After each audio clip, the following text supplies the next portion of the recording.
Nithyanandam Paramasukadam Kevalam Jnanamurtim Dvandvatitam Gagana Sadrusham Tadadilaksham Ekam Nityam Vimalamachalam Sarvadi Sakshi Bhutam Bhavatitam Trigunarahitam Sadgurum Tam Namami.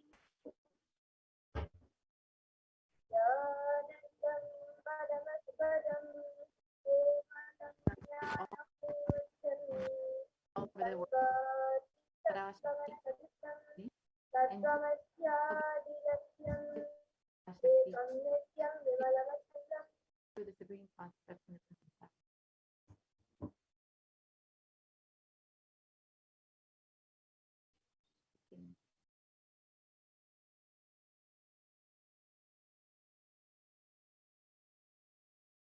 So if you are here, it means existence wants you to be here in this form. You are not an accident. You are an incident. You are a conscious miracle of existence. Existence is trying to express itself through you. Welcome to the sacred spiritual experience, your digital experience of the divine.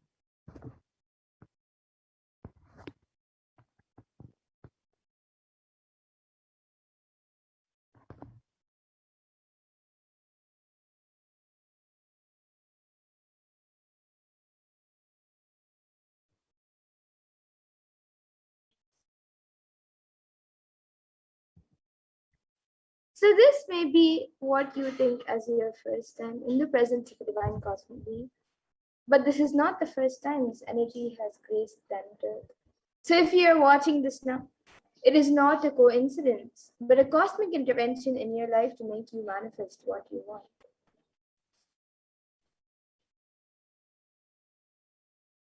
Now, some of you might be wondering, how is this possible and how has this worked before? So here today, you can experience these answers through the powerful cognitions as referenced from the ancient texts of Hinduism, revived by the Supreme Pontiff of Hinduism. And now, let us understand more about the divine cosmic mother, Devi Parashakti. So Devi is the ultimate pure feminine consciousness, the cosmic mother.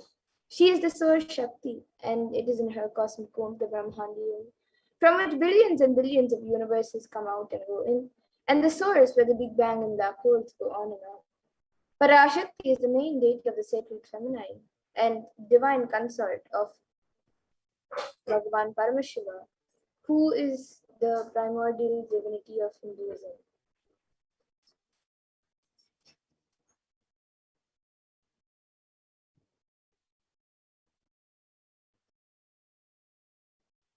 So in the words of the Supreme Pontiff himself, about the relationship with the mother, the first and foremost relationship with the mother, the ability to learn, even the idea to relate, starts with the mother.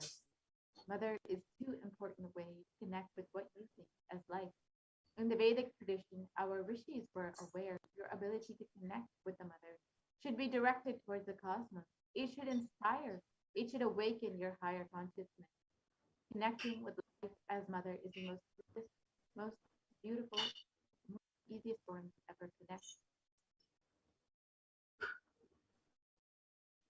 And today, out of his extreme love and compassion, the Supreme Pontiff of Hinduism is manifesting Devi Parashakti herself and gracing us, answering all of our questions, attending to our prayers, giving boons, healing us, revealing our past, present, and future, delivering profound spiritual truths, and ultimately giving us the experience of Paramashivoham itself.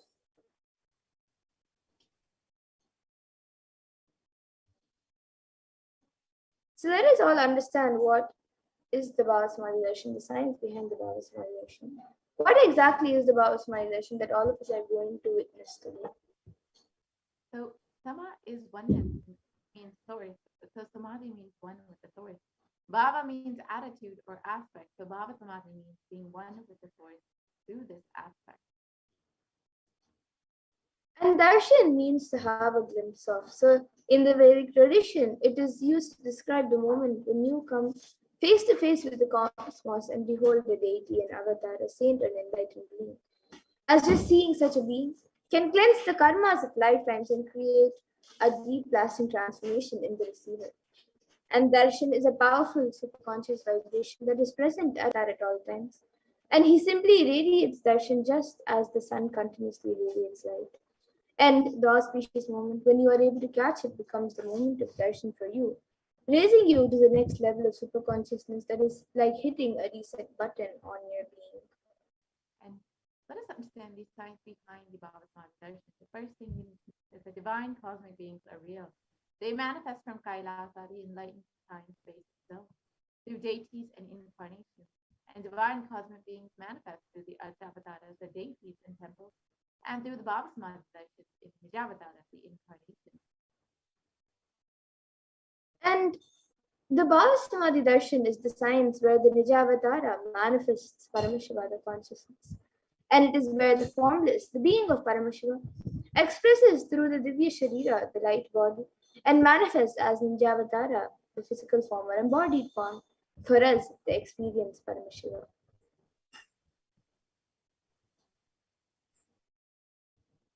So, for example, Devi Parashakti expresses through the being of Rajarateshwari and manifests as a Nijavatara, the physical form of Devi Meenakshi.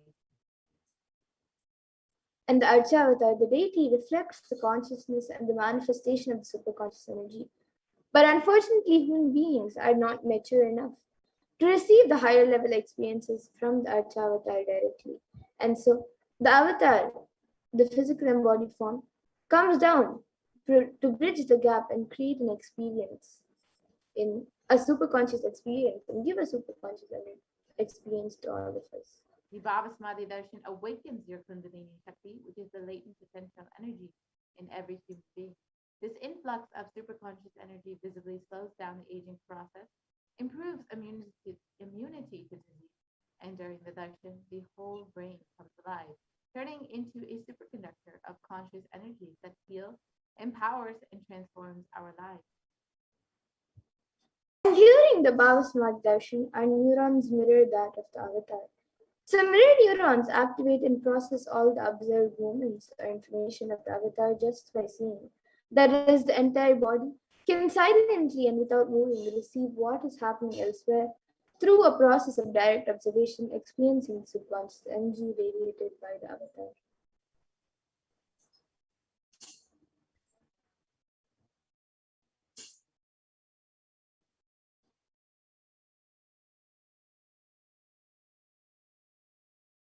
Creation and destruction happen simultaneously. In the dimension of time starts the past, present, and future. And because Akashic records are stored in the Akasha, the space dimension, there is no past, present, and future. That is why what you call as happened, happening, yet to happen, are clearly already recorded. So now let us understand more about who the supreme point of Hinduism is, the one who, out of his extreme love and compassion, is giving us this pure and great science of Bhagavat.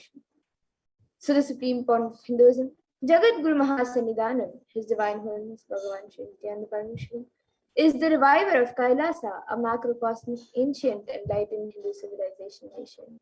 And supreme point of Hinduism is the 1008th incarnation of Paramashiva as per Hinduism, recognized by his predecessors who are enlightened masters and adepts. The supreme point of Hinduism has made the science of power manifestation, yoga, and temple based activities a lifestyle for humanity.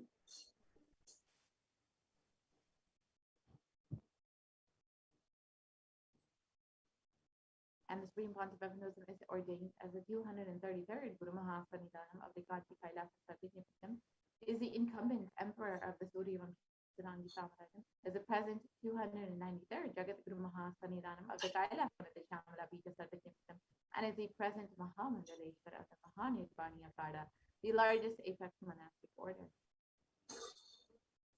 And the supreme point of Hinduism is also the 1008th Acharya Mahamandeshwar of the Atalakada. Then the present 23rd Guru Mahasannidhanam of Bhaktiswarga Madinam, and in 2015 was elected as the supreme point of Hinduism by a congregation of over 1,000 Hindu leaders.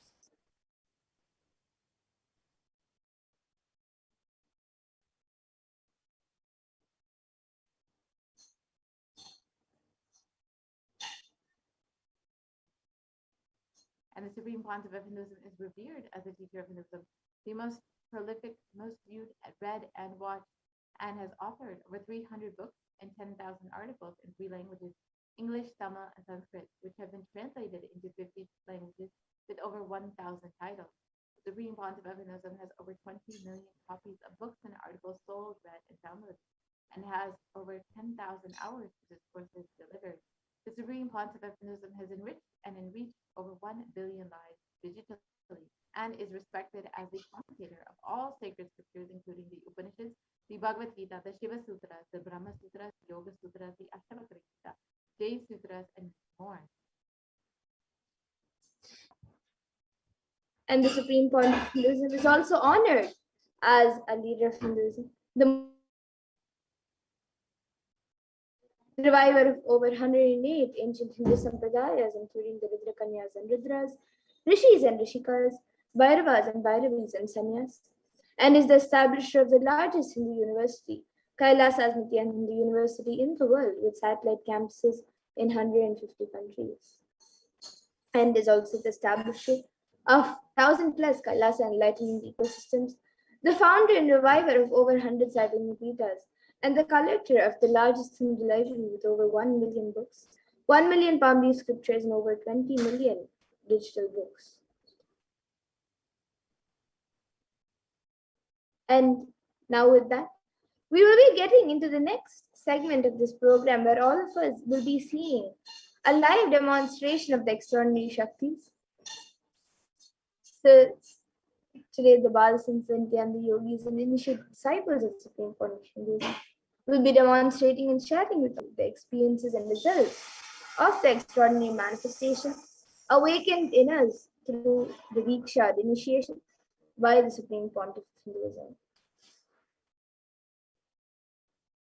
And in today's Baba Samadhi Darshan, all of you will also be receiving the initiations into these extraordinary Shaktis, the divine powers. And you will be initiated into the powers of third eye awakening.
Yes, so in today's Baba Samadhi Darshan, all of you will also be receiving initiations into the extraordinary Shaktis of third eye.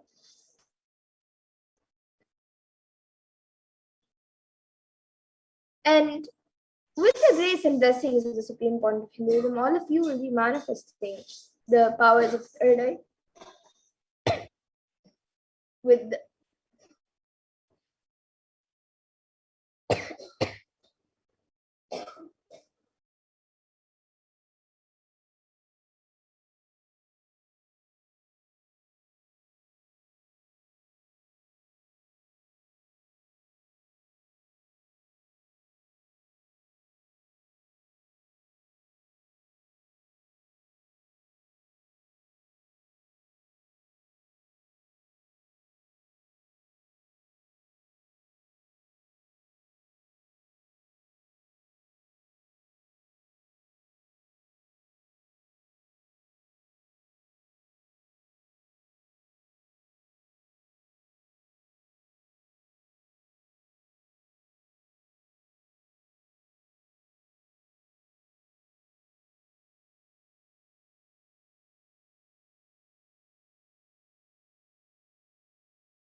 Yes, we're sorry about the technical glitch.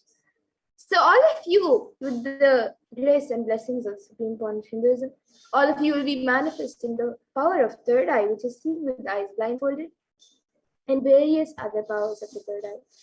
Now, some of you might be wondering where exactly the third eye is located and how it works. So the third eye is actually a cosmic browsing center located between the brows, which upon initiation one can effortlessly express powers and see through the third eye just as you would with your two eyes.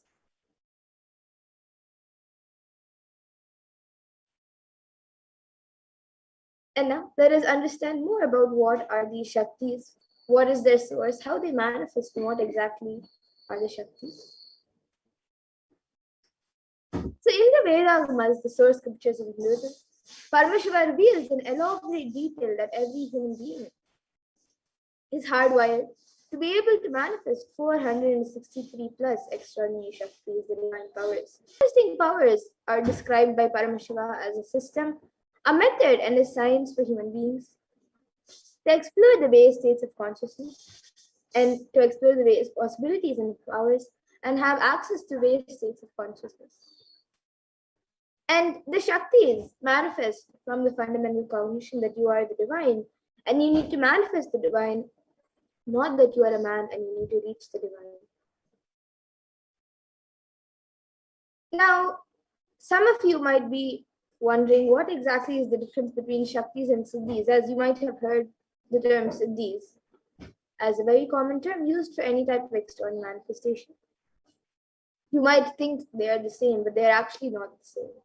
So the difference between Shaktis and Siddhis are that Shaktis express from the space of enlightenment as a side effect of feeling connection with the divine and high integrity with the Guru and are a source of enlightenment, whereas Siddhis are powers that manifest from purpose or penance for enlightenment and are on the path of enlightenment.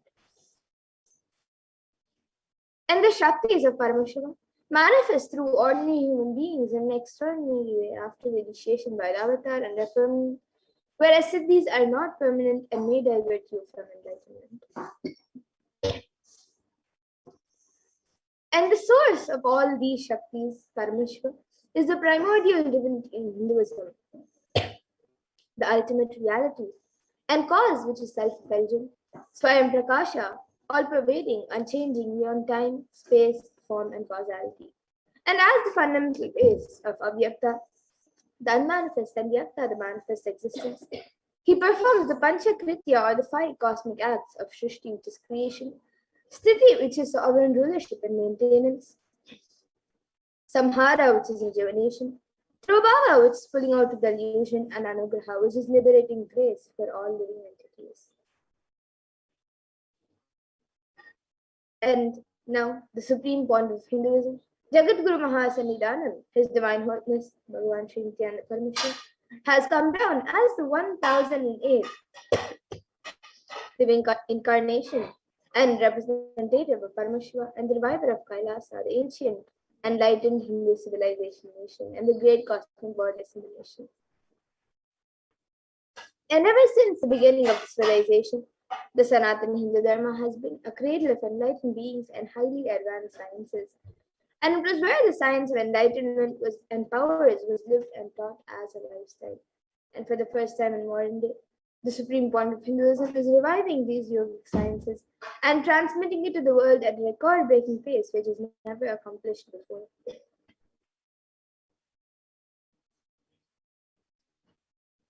Now, all of you can see the Guru Parampara, which is the word in Sanskrit used for the lineage of gurus.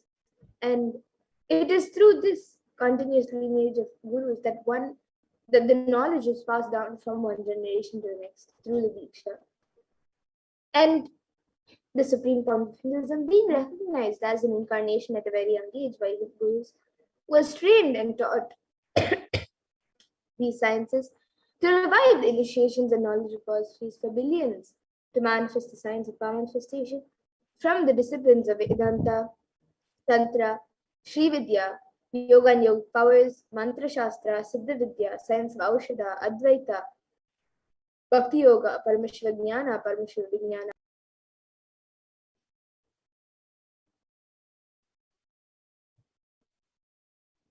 So now let let us see how we can awaken these divine Shaktis in us. How can you manifest these Shaktis yourself? The Supreme Point of Hinduism beautifully says, every ultimate truth, jnana, is mapped into your consciousness, prajna, and manifests as a possibility and power of every being, prajnana.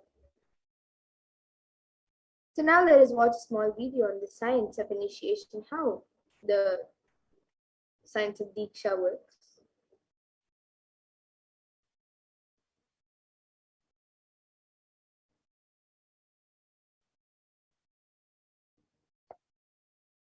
Diksha is the direct transfer of spiritual energy by an enlightened being through look, word, or touch. The traditional Vedic book Navaratneshwara states, Sarva Samapi Diksha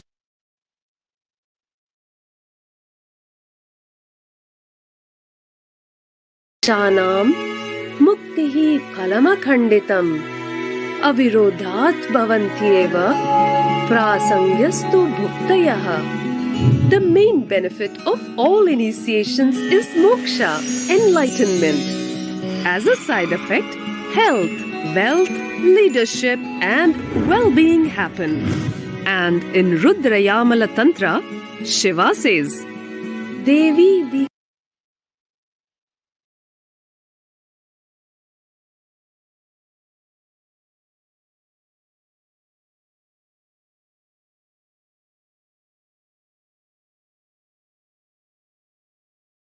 Vihinasya न सिद्धिः न च सद्गतिः तस्मात् सर्व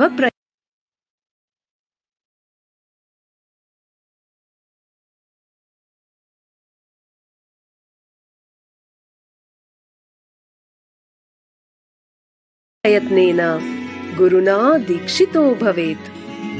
The one who is not initiated does not attain liberation nor a better future. So by all efforts, one should get initiated by Guru. What is the science of initiation? Neuroscience has proved that the process of initiation floods the brain with energy. This is the superconscious energy of Kundalini, our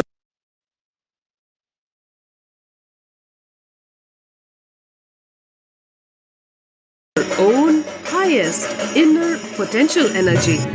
As the Kundalini flows from the thalamus to the cortex, it sets up a powerful energy loop within the brain, which awakens the latent non-mechanical parts which we have never used before.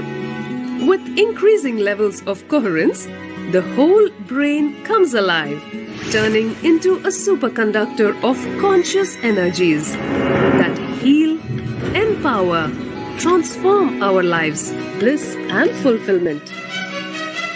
Initiation creates high awareness, visualization, creativity.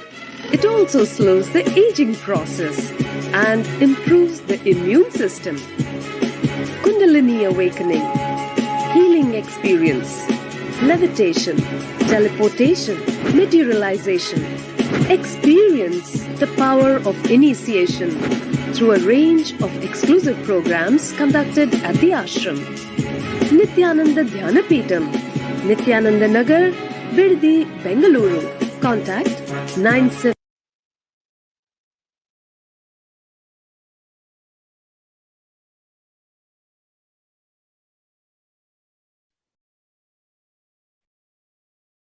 Yes, so that was a video on how the science of Diksha works. So let us now see how the science of power manifestation is authenticated through four aspects of evidences or pramanas. So the first is the Shastra Pramana, which is eternal, unchangeable truths, revealed in the source scriptures. Then the next is the Apta Pramana, which are the experiences and results of Aptas or authorities of Hinduism, where the Vedic rishis and scientists have time tested and verified the sciences. And the next is the Atma Pramana, which is An account from the life of the supreme point of Hinduism, this millennium's avatars, personal experience of the manifestation, and then the Pratyaksha Pramana, which is empirical evidence from observation and scientific experimentation. Now, some of you might be wondering what exactly are these Vedas and Agamas, in which Paramashiva has described all of these sciences in a very elaborate way. So, the Vedas are the ultimate superior authority for Hindus and are a pure science where the ultimate truths are explained. And the Agamas are the scriptures where the applied technology and the applied sciences are expanded. So the Vedas and the Veda Agamas are given the status of Shruti as they are directly revealed by Paramashiva. They are the ultimate, eternal, unchangeable truths.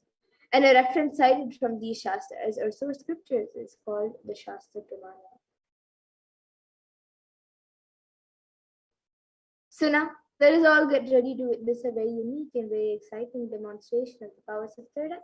After we go through the 4 Pramanas for the power of third eye, so we'll be first entering into the first power, which is seeing with the eyes blindfolded. So the Shastra Pramana for this power comes from the Vijnana Bhairava Tantra. Kapalantarmanonyasya tishtanmilitalochanaha kramena manasodadyat lakshaye lakshyamuttamam. And the translation for this verse is, by fixing the mind on the inner space within the crown center and sitting stably without any movement, having the eyes closed in succession, by that stability of the mind and inner space through the power of the third eye, one directly sees the ultimate goal Lakshyam by having the vision beyond the sight that reveals any object or place, attaining the space of oneness with the source, Paramashiva. And the next is the Apta Pramana, where Krishna initiates Arjuna into the power of third eye. So Bhagavan Krishna beautifully says to Arjuna, Natu mam shakyase drashtu manenaiva svachakshusha divyam dadami te chakshuhu pashyame yogamaishwaram. So in this verse, Bhagavan Krishna says to Arjuna, but you cannot see my cosmic form with these physical eyes of yours. Therefore, I grant you divine third eye vision. Behold my cosmic opulence. So this comes in the 11th chapter of Bhagavad Gita. And Bhagavan Krishna actually initiates Arjuna into the power of third eye during the revelation of the Hindu Purana Bhagavad Gita, so Arjuna can behold Krishna's Vishwarup Darshan. So this verse is from the 11th chapter of Bhagavad Gita, which contains the description of Bhagavan Krishna's cosmic form. And it is completely narrated by Arjuna as he sees Bhagavan Krishna through his third eye. And the next is the Atma Pramana in Swami's own words. The first experience is that I was able to see everything around me, above me, the whole 360 degree, 10 directions, below me, everything. I realized not only I was able to see, I was able to feel and experience all of that as well.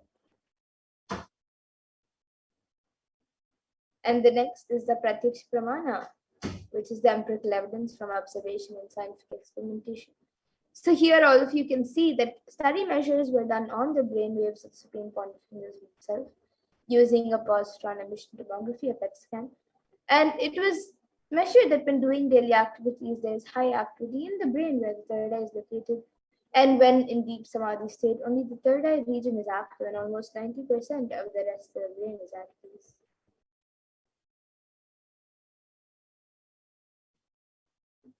And the Sakshi Pramana, which is the last but not least evidence, is where this rare and sacred science of third eye awakening is being made available to humanity for our ultimate enrichment and conscious evolution by the Supreme Point of Hinduism.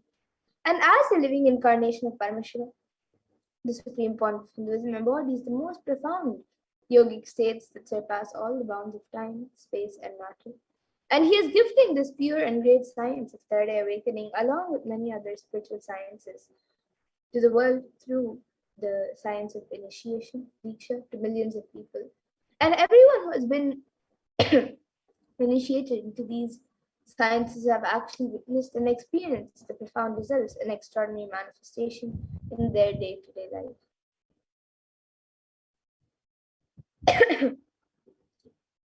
Yes, so now we will be getting into the live Sakshi Pramana, the live demonstration of the powers of third eye.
Yes, so now let us enter into the live demonstration of this power. So here with me, I have this IBAN, which in front it is a thick opaque plastic sheet. And in the back, there is thick black sponge, which will not allow any type of light to enter around the eyes. And into these two sockets over here, my eyes will sit into these two sockets over here. And it will also be covering the bridge of the nose. So this eyeband will be put on my eyes by a volunteer. And once that is done, any of you watching us live on YouTube, you can put your comments in the live YouTube comment section on Kaila's HDH Nithyananda YouTube channel. And I will be reading out your comments. It can be anything that you would like me to read. And now this eyeband will be put on my eyes by a volunteer. And actually this eyeband is certified by ophthalmologists, and it's usually given for people who have insomnia. So you can be sure that there will be no light entering around the eyes. All of you can see as the eyeband is being put.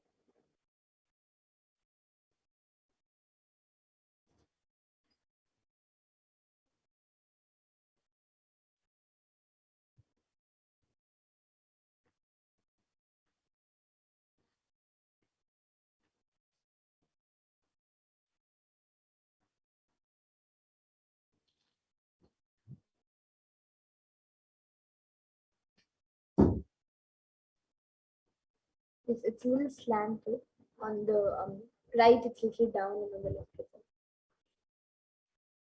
Yes.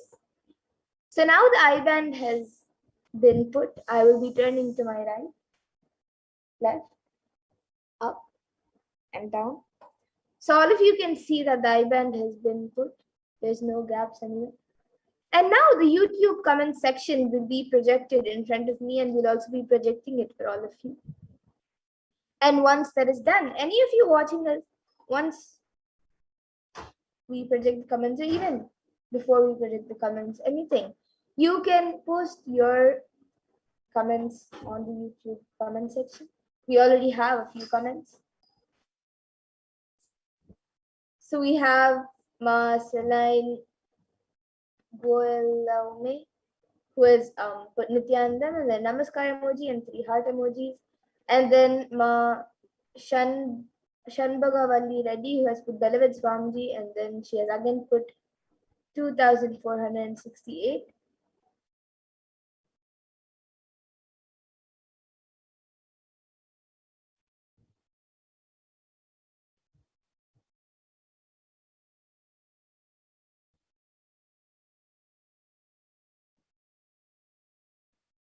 Yes, so the comments are being projected. All of you can also see the comments from Ma Celine and Ma Shanbagavalli. And both of them have a yellow badge, YouTube membership badge.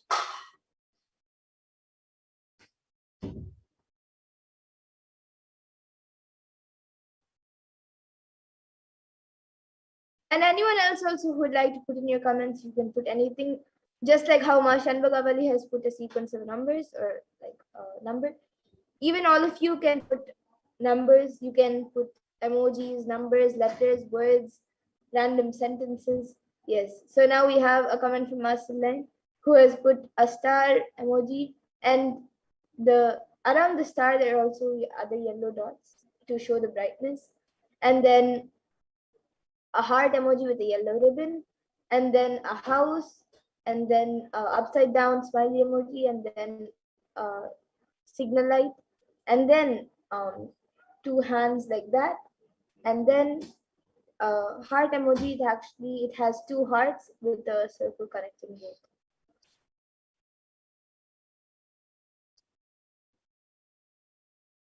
And yes, anyone else also, even you can put your comments. It can be a different language, or it can be any scientific term which you think I may not be able to read. It can be anything.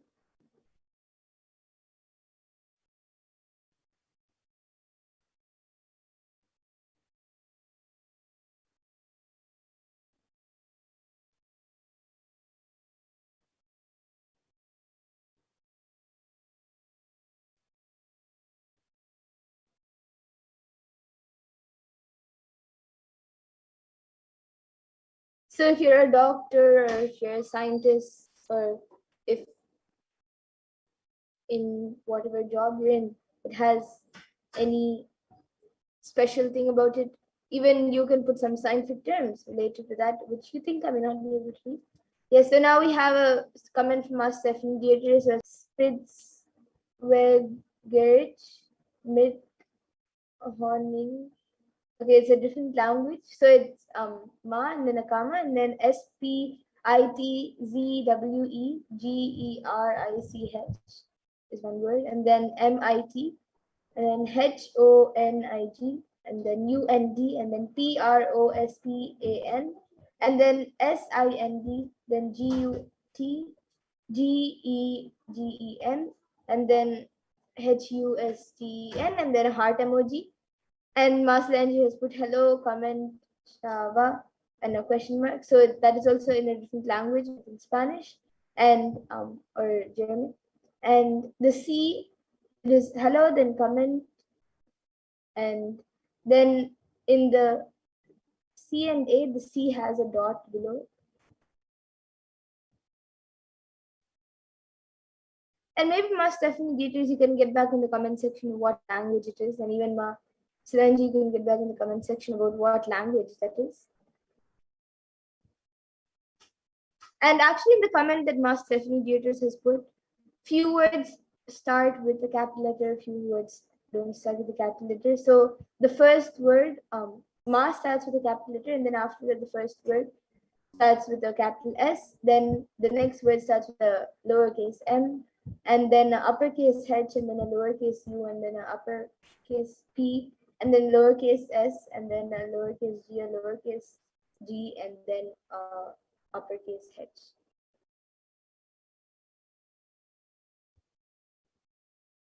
And Ma Celine has now put its French. Okay, that's great. Okay, so now we'll be moving to the next power, the power of body scanning. So before that, I request the volunteer to now remove the IBAN. But before that, we have a comment from our Stephanie Dietrich, who has put, Ma, ribert with honey and frospen are good against coughs. It was German. Yes, that's great, Ma. Thank you. So today here in this power manifestation segment, we had two comments, one in French and one in German, so two different languages. And of course, we had many other comments with a sequence of emojis and then numbers. So that's great. So today we had French and German. So that was pretty exciting. And yes, now we'll be moving to the next power, the power of body scanning. I request the volunteer to now remove the IBAN.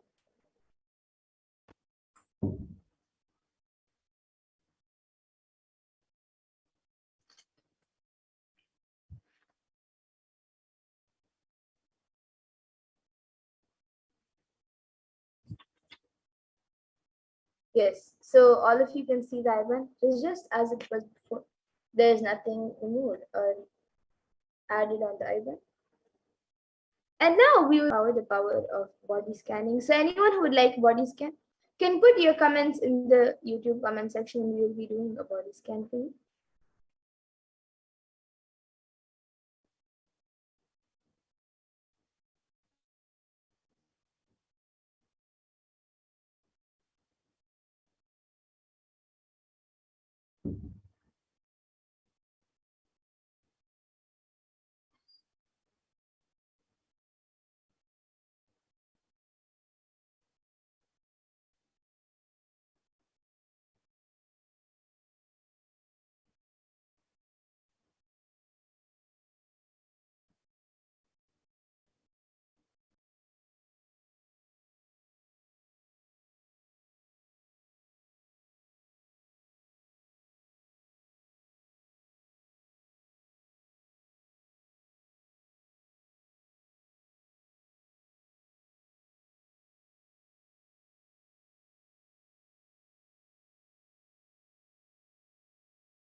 Yes, so this power of body scanning, if any of you are new over here, this power of body scanning awakens the ability to scan any type of diseases, medically diagnosed issues, any illnesses, or any problem in the body, whether it's physical, emotional, or mental. And the best part is that we can give a solution for the problem through the awakened third eye. So let us now, before entering into the live demonstration, see the pramanas, the four pramanas for this power. So the first is the Shastra Pramana, which is the scriptural reference for the power of body scan. It comes from the Vijnana Bhaivatantra.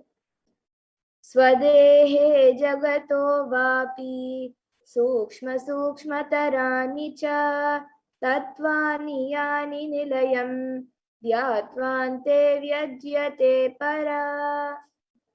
And the translation for this verses, in this verse, Bhagavan Paramashiva says, cognize deeply that from the subtle to the subtlest constitutive principles of your whole body, Swadeha, or the whole universe simultaneously consists of the essential reality.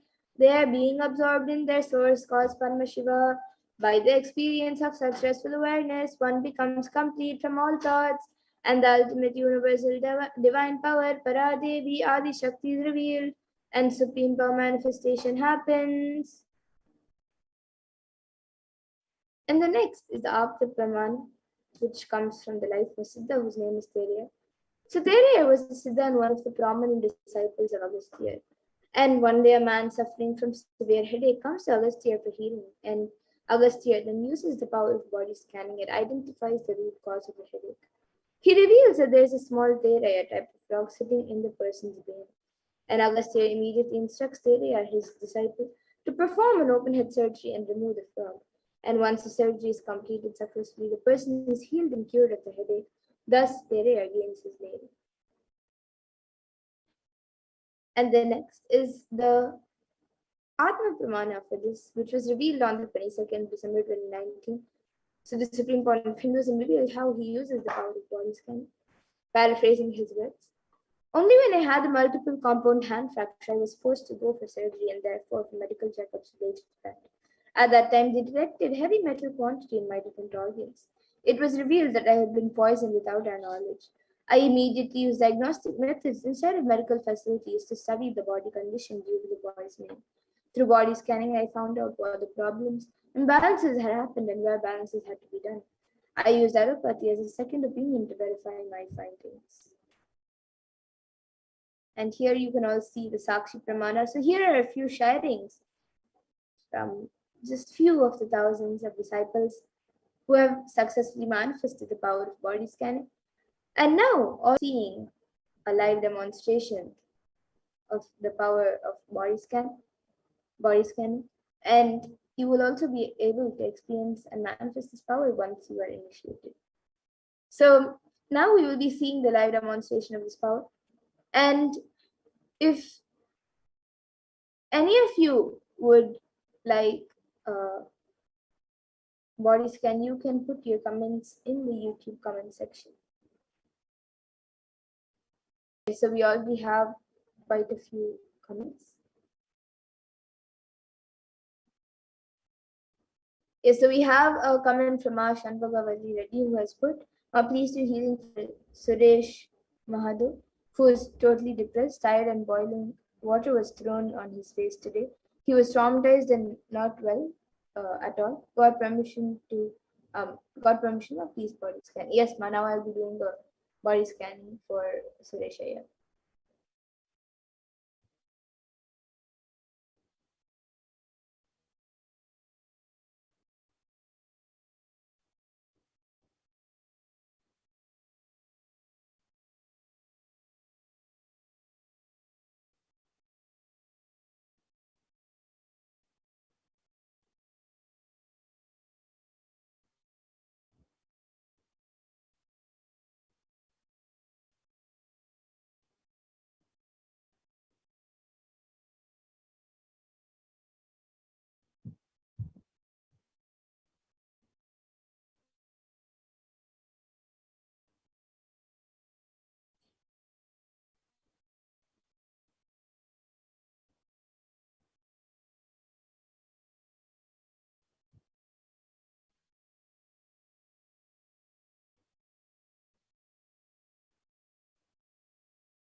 Yes, so Ma Shanbhagavali Reddy, what I was able to see for Suresh Iyer was I've given the healing as well. And what I was able to see was that for the only way for him to be completed, for him to get healed, like fast from whatever he has gone through or whatever he is going through, he should do um, completion. He should do completion properly, and any completion process or how many ever completion process he can do, just for the next few days spend time in doing completion thoroughly in whatever he's going through, with whatever he's going through, and continuously play the Mahavakya around. And also I was able to see that he should not go out of the house, he should stay in the house, and he should do completion and then he will be healed. So this is what I was able to see for Suresh Iyer. You can get back in the comment section if you were able to read it. And you have also asked for a scan for Maki Ashin. Yes, ma, now I'll be doing a scan for Maki Ashin.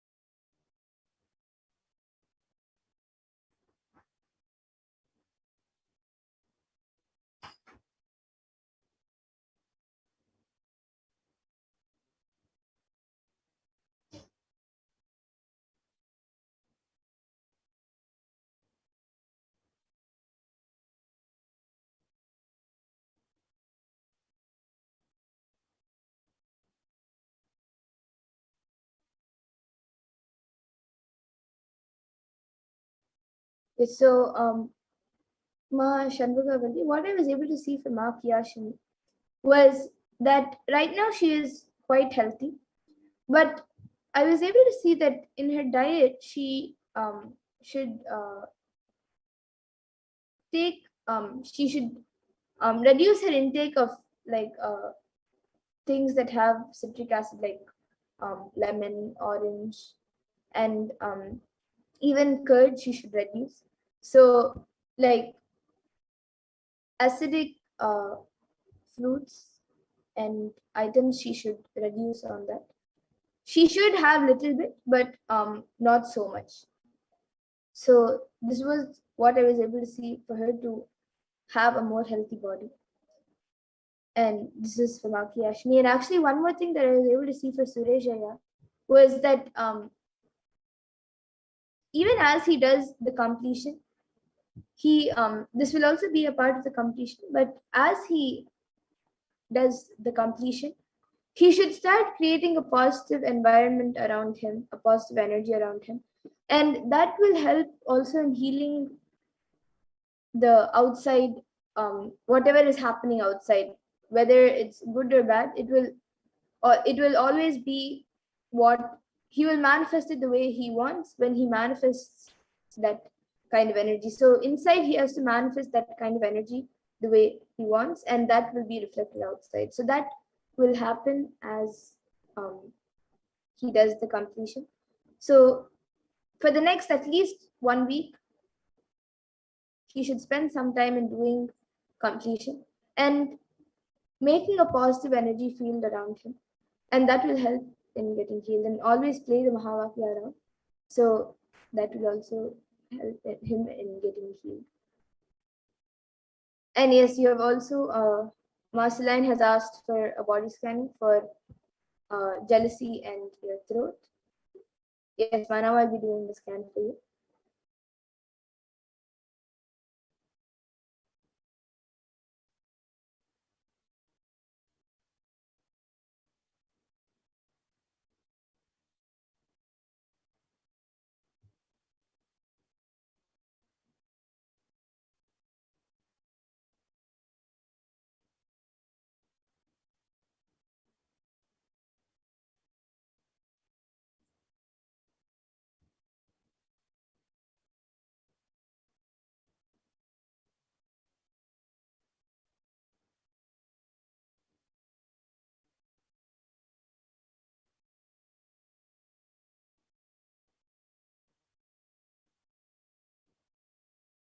Yes, so Marceline, what I was able to see for you was that your jealousy, you have to break it consciously and ferociously. Ferociously, you should break out from that jealousy, but not out of incompletion. You should manifest the things that you want, and you will be able to manifest. Just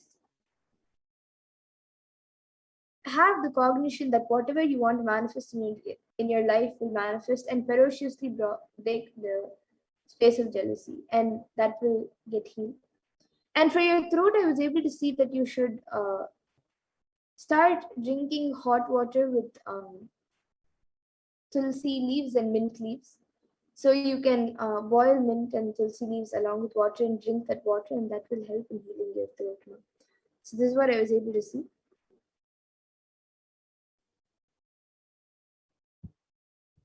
And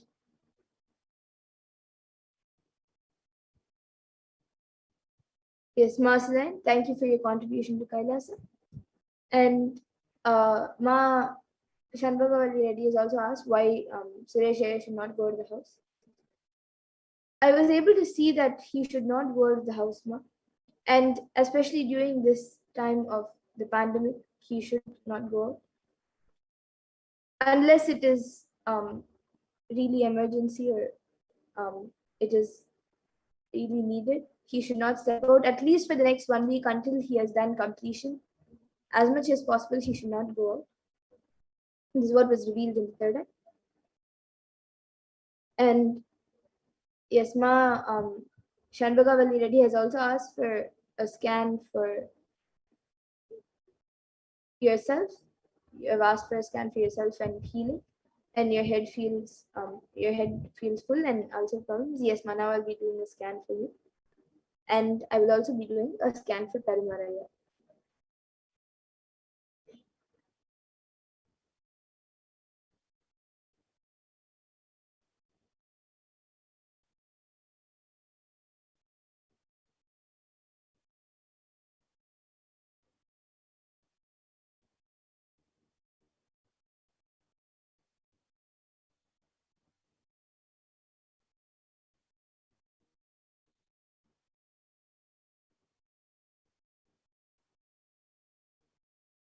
Yes, so Ma Shanbhagavalli Reddy, what I was able to see for you was your head feels full because like very heavy because of unnecessary stress and also due to lots of heat.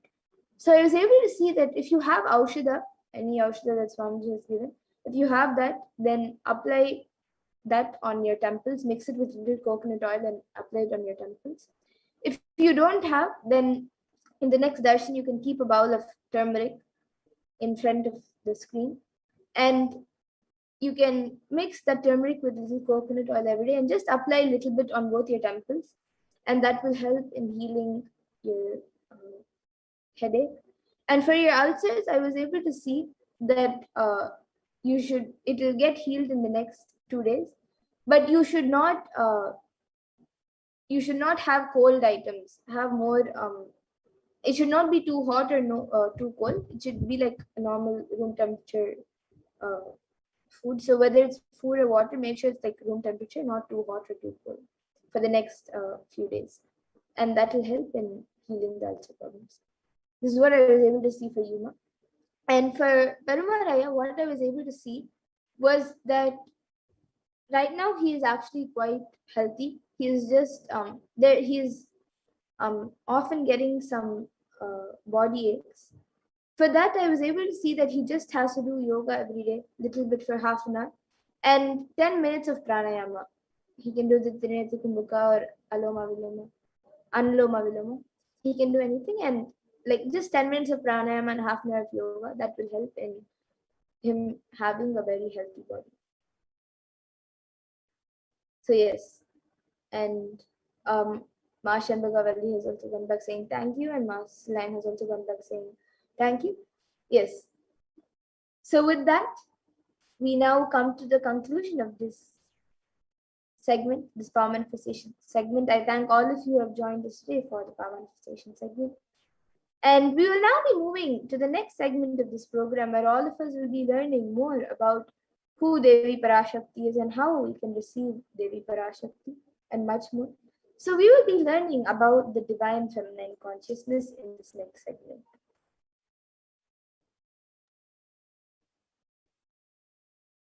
So we'll be first looking at the Dhyana Shloka of Devi Parashakti, which comes from the Lalita Sahasranama Dhyana Shloka. Sindhuraruna vigraham triyanamanikya mauli spurate taranayaka shekharam smitamukhim mapina vakshoruham panibhyam alipurna ratna chashakam raktotpalam bibratim Saumyam Ratnagatastha Rakta Charanam Dhyayet Paramambikam. And the translation for this verse is: the Divine Mother is to be meditated upon as shining in a vermilion red body, with the triple eyes sporting a crown of rupees studded with the crescent moon, a face all smiles, a splendid bust, one hand holding a jewel cup brimming with mead, and the other twirling a red lotus. And another Dhyana Shloka from the Lalita Sahasranama Dhyana Shloka beautifully says: Arunam Karunatarangatakshim Dritapashankusha Pushpabana Chapam Animadi Viravritam Ayukaihi Rahamityeva Vibhavaye Bhavani. And the translation for this verse is: I meditate on the great Empress. She is red in color and her eyes are full of compassion. She holds the nose, the gourd, the bow, and the flowery arrow in her hands. She is surrounded on all sides by powers such as Anima Pures, and she is the self within me.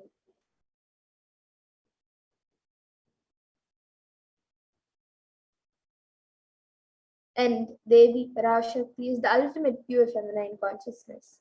Parashakti is the cosmic mother. It is her cosmic womb from which billions and billions of universes come out and go in, and the source where the Big Bang and black holes go on and on. Parashakti is the source Shakti, the source energy, the source power, from which all of us came, in which all of us are in even now, and in which all of us are going to merge. And out of her extreme love and compassion, Devi Parashakti herself is manifesting through the embodied form as the Nijavatar of the Supreme Point of Hinduism, Jagat Guru Mahasannidhanam, His Divine Holiness, Bhagavan Sri Nithyananda Paramashivam, gracing us, answering all of our questions, attending to our prayers, giving boons, healing us, revealing our past, present, and future, delivering profound spiritual truths, and ultimately giving us the experience of Paramashivoham itself.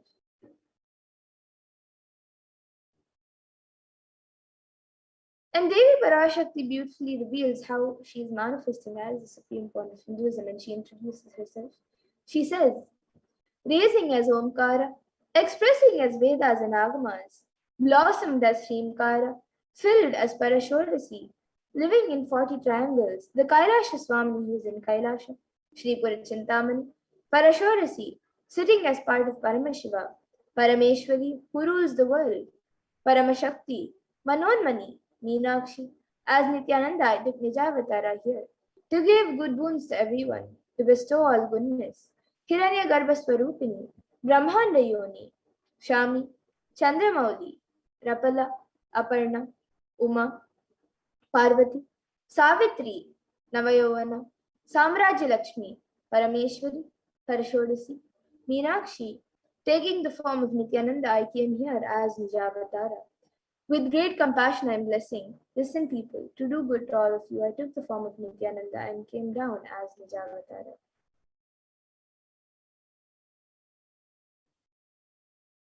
And Devi Parashakti continues to reveal, raising in Omkara, blossoming as Shiva, Shiva manifesting as source of existence, powers of existence, expression of existence, from the oneness of Om, blossoming into two as Prakriti and Purusha, blossoming as three Shaktis, Icha, Kriya, and Jnana, growing as four Vedas, expanding as five Panchabhutas, beyond six chakras, filled as Gotras of seven rishis, expanding as eight directions, existing as nine grahas, blossoming as 10 indriyas, being as 11 vidras, creating all the worlds, bringing life to tell and make truth blossom and to do good.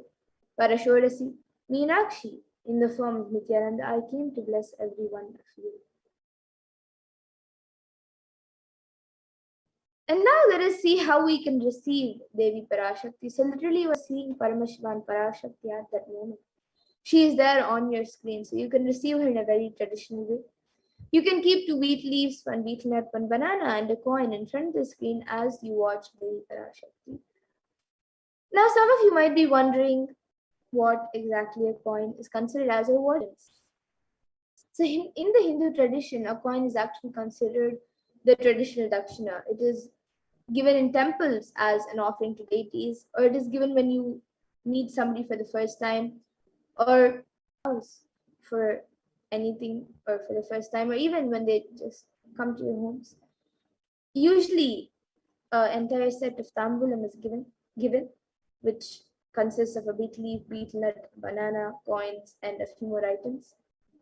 And the coin can be the lowest value. In India, it can even be just 1 paise. In the US, it can even be just a cent. Swamiji says, I'm not trying to monetize. Keep even 1 cent, it is okay. So for 100 days, if you have darshan, it will add up to $1. In India, even 1 paise is okay.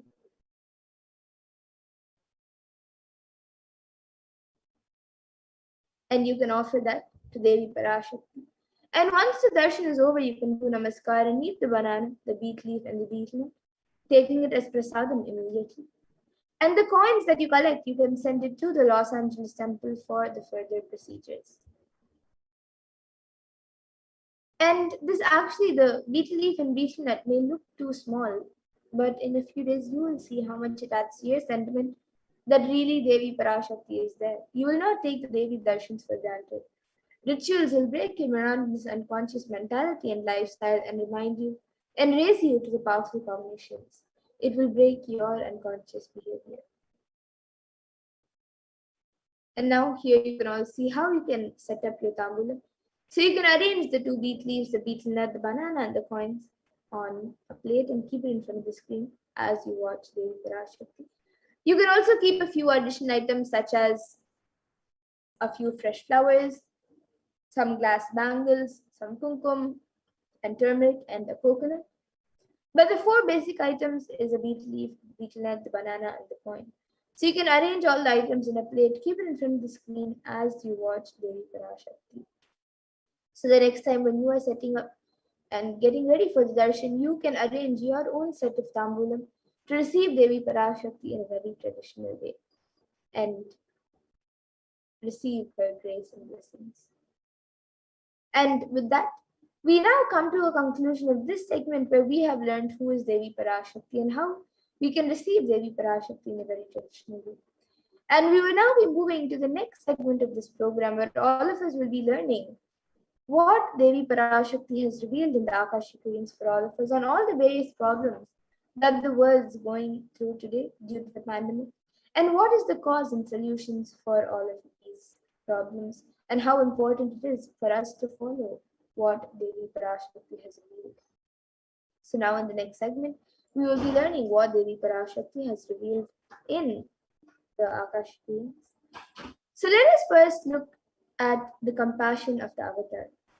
So in the Guru Paduka Stotram, composed by Adi Shankaracharya, the very first verse describes how the Guru Padukas, the sacred feet of the Guru, is the boat that helps us cross the Ananta Samsara Samudra, the seemingly endless ocean of samsara or suffering.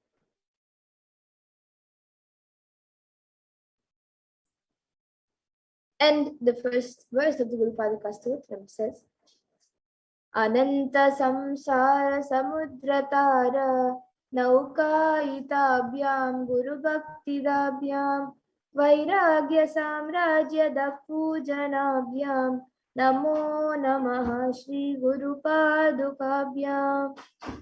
And the translation for this verse is Salutations to the sandals of my Guru, which is the boat which helps me with the sense of devotion to my Guru, and by worship of which I attain the dominion of renunciation.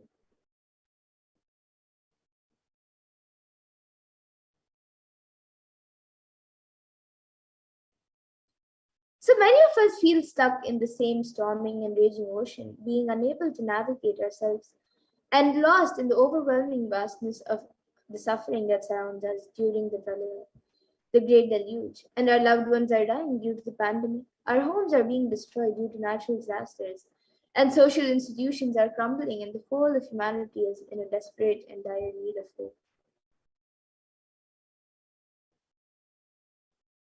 And at this time, the Cosmic Mother comes to elevate suffering of humanity.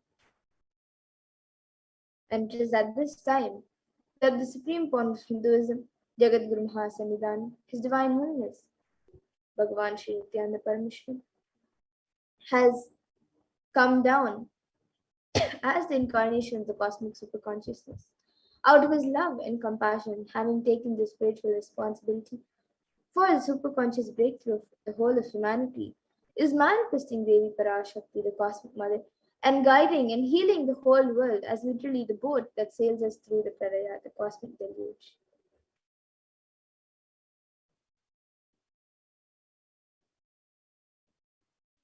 And Devi Parashakti is herself manifesting through the Nijavatara and answering each and every one of our prayers, granting boons, healing us, manifesting miracles, removing all our pain and suffering.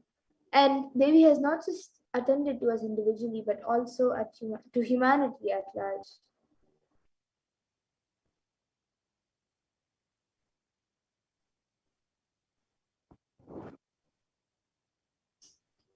And Devi Parashakti has guided the whole of humanity in the form of revelations of profound sacred secrets of Sanatana Hindu Dharma, showing us the future regarding global issues, the COVID pandemic, natural disasters such as fires, etc., and even the twisted human conspiracies and underground wars which have not surfaced to common knowledge as yet. So in this segment, we will be elaborating on the statistical, scientific, scriptural references of each sacred revelation, which has manifested precisely as the same guidance emerged from Devi Parashakti, for us to imbibe deeply and to start following as Devi Parashakti continues to protect us until the storm ends and we are safely harbored at the shores of our consciousness.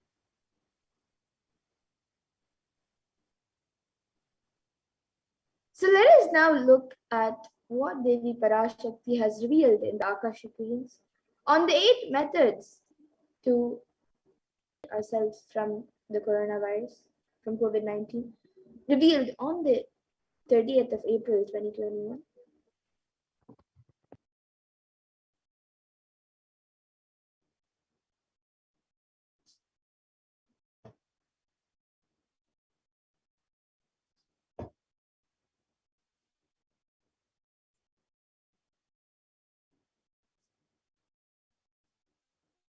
Video where Devi Parashakti reveals the 8 methods to protect ourselves from COVID-19.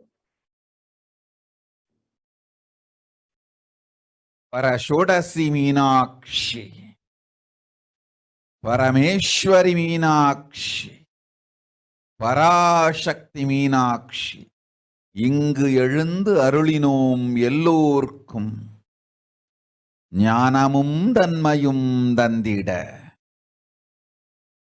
நன்மையெல்லாம் அளித்திட நாமே வந்தோம் இங்கு கைலாசத்தின் பரமசிவன் கிரகத்திருந்து நம் அனுக்கிரகத்தினால் நித்யானந்தன் விக்கிரகமாய் மலர்ந்தோம். உங்கள் எல்லோருக்கும் நல்லதை செய்திட நன்மையை சொல்லிட தர்மார்த்த காம மோக்ஷம் எனும் புருஷார்த்தங்கள் நாளும் பொங்கி மலர்ந்திட வந்தேன் இங்கு. மாந்தர்கள் கொடுந்தொற்று கொரோனா கண்டு அஞ்ச வேண்டாம். 8 வழியின் மூலமாகவும் எண்ணத்தில் தியானித்து என்னை பிரார்த்தித்தல் 1, சமூக வலைதளங்கள் மூலமாய் என்னை சரணடைதல் 2, எங்கெல்லாம் என் மகமாய் வடிவத்தில் நான் குடிகொண்டிருக்கின்றேனோ அங்கெல்லாம் பூமிதித்து என்னை வழிபடுவது 3, நெஞ்சில் மஞ்சள் தடவி வேப்பம் சாரருந்தி தினந்தோறும் என்னை தியானிப்பது 4, நிர்விகல்ப நிலையிருந்து நித்யானந்தத்தை நிறைத்து உயிர்வது 5, சிவ சிவ சிவ எனும் பிரபஞ்ச பெரும் நாதத்தை அஜபா ஜபமாய் நிகழ்த்தல் 6, நிறைவான பூரண மனத்தோடு வாழைப்பழத்தோலும் வெங்காயமும் குதிகாலில் வைத்து பத்திட்டு நித்திரையில் அடங்குவது 7, பூரணமாய் பரிபூரணமாய் அருணாச்சல ஸ்மரணையில் நினைப்பும் மறப்பும் அருந்த உணர்வு ஸ்மரணையில் அகம் அகம் என ஸ்புரிக்கும் அருணாச்சல ஸ்மர ஆனந்த ஸ்புரணத்தில் இருப்பது 8 எனும் 8 முறையிலும் என எண்ணியோர் அத்துணை பேருக்கும் இல்லை கொரோனா கொடுந்தொற்றின் தாக்கமும் கொரோனா கொடுந்தொற்றின் பயமும் கொரோனா கொடுந்தொற்றின் மயக்கமும் வாழ்வீர்கள் வளத்தொடு நல் ஞானம் யோகத்தொடு நாமே நிம்மோடு நானே நீயாய் நீயே நானாய் நல்வாழ்வு வாழ்வீர்கள். 8இல் 1 செய்தாலும் கொரோனா உங்களை எட்டவிடாது காப்.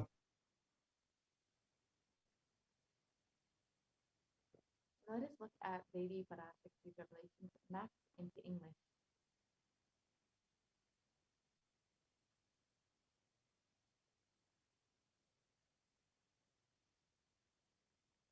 Look at Devi Parashakti's revelations mapped into English.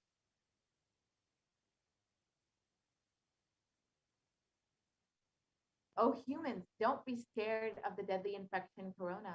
Through these 8 ways, praying and meditating on me, surrendering to me through social media, wherever I am residing, worshiping me by doing fire walking, applying turmeric in the chest, drinking neem juice, and meditating on me every day, being in the unclutched state, filling with eternal bliss,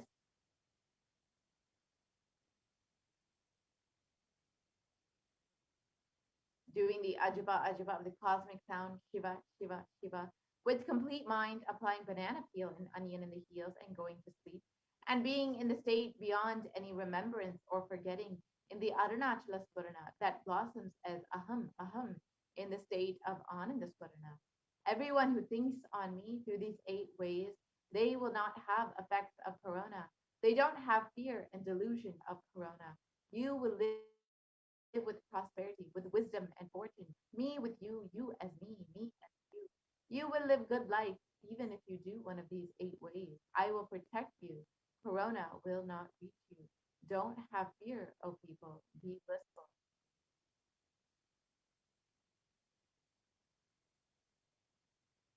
During these revelations, Devi Parashakti has revealed the 8 methods to protect all of humanity from COVID-19. Let us now look at each of these methods and understand more deeply the signs and benefits of each of these methods.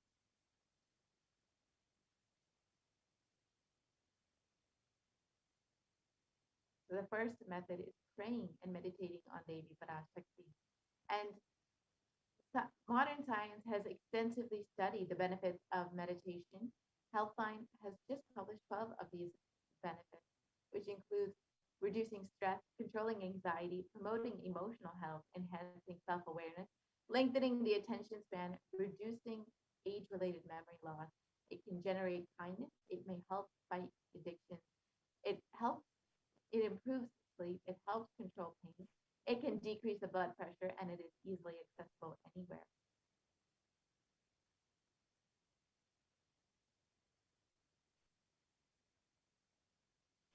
And the Department of Health and Human Services in the United States has shown that meditation has a direct benefit both on our physical as well as our mental health.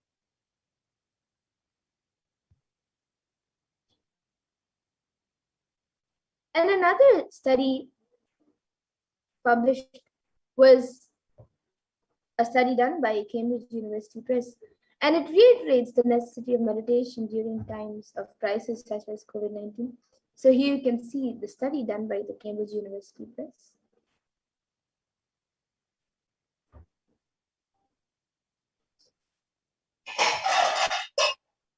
And research published by Everyday Health has shown how prayer and spirituality protects the emotional health by offering a bigger sense of purpose, by providing emotional support, by lifting the spirit, and by helping you cope with difficulties.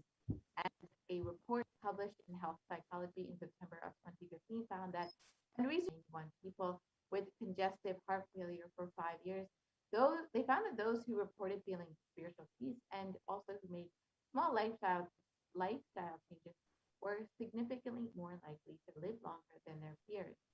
And it was also found in another study in depression and anxiety that people with major depressive disorders or chronic medical illnesses who reported high levels of religiosity, which includes daily religious experiences, generally become more optimistic than their peers. And this was published in July of 2015.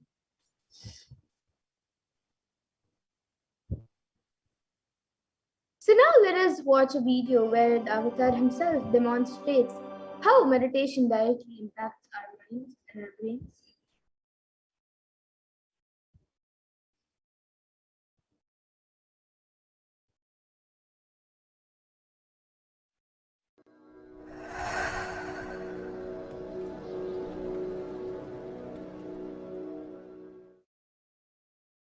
If you are not allowed to do yoga, made to believe early morning sleep is the best thing in your life, you are tortured, you are abused, your divine rights are violated.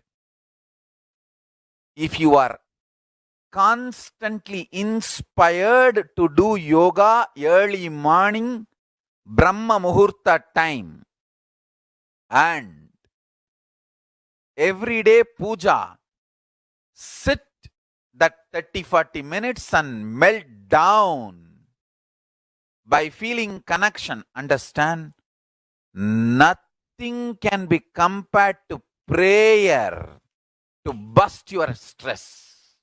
I tell you, prayer is the best stress buster. Deep feeling connection and tears rolling in your eyes and melting down. Prayer to Paramashiva. Intense yearning, Vyakulata, talking to Paramashiva. Talking to Paramashiva. Nothing can be compared to that to bust your stress. I tell you, everyday puja is an ultimate recharging experience. If you do everyday puja,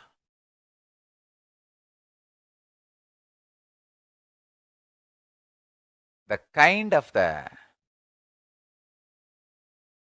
stress-free life you will live,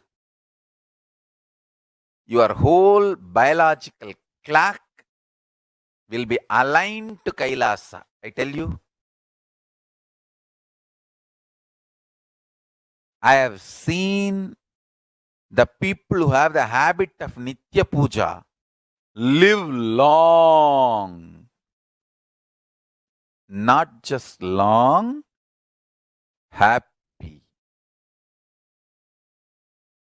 In my whole life, it is Nitya Puja that gave me all the best things of life. Everyday puja, relating with the deities, is the best stress buster. Touch the deities, do decoration, dress up. Even now, my best time of the day is when I sit with my deities. When I sit with my deities, dress up the deities, jewel them, spend time with them, talk to them, intensely pray, deeply connect and pray. Understand? You do not know the power of Archavatara. God landing in physical deity form. Never underestimate the power of Archavatara. The Archavatara is equivalent to living avatara. What living avatar can do to you, an Archavatara can do. Atma Linga I am giving to all of you is literally living Archavatara. It's a piece of God. Literally.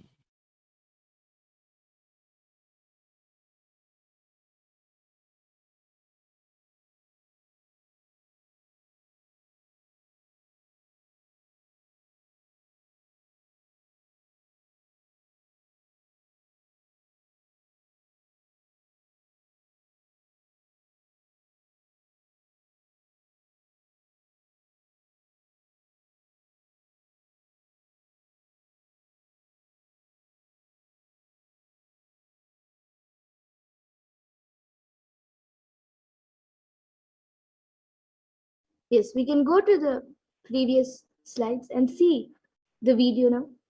When Confucius himself demonstrates how meditation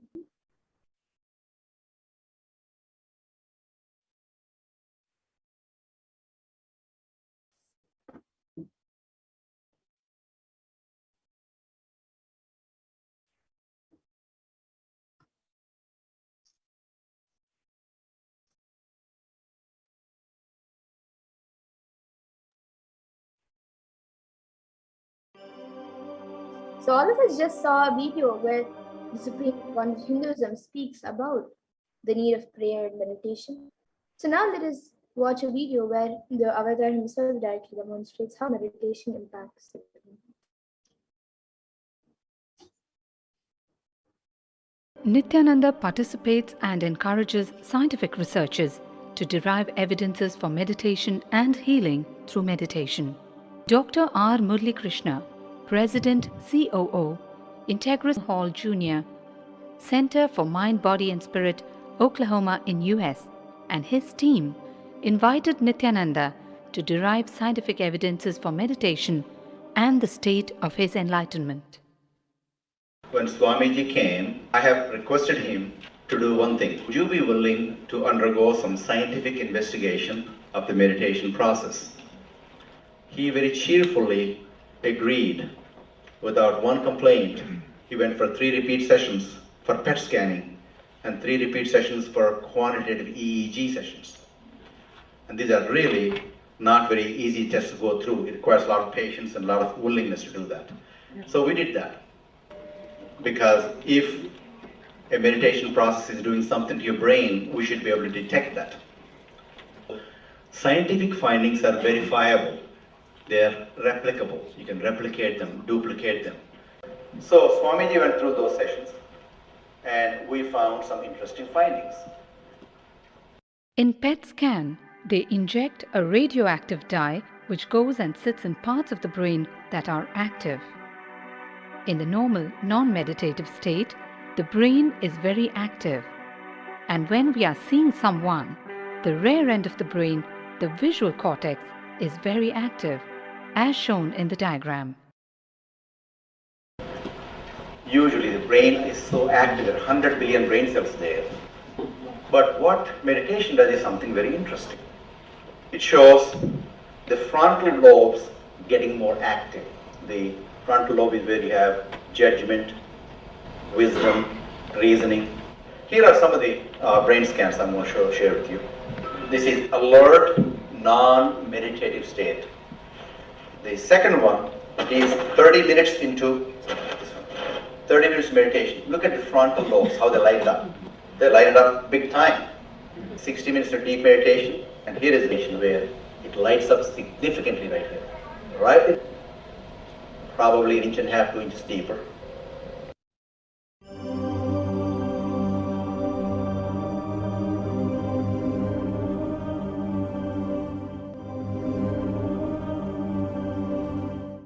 What's interesting was, Swami was inside, and that's the last part of that one.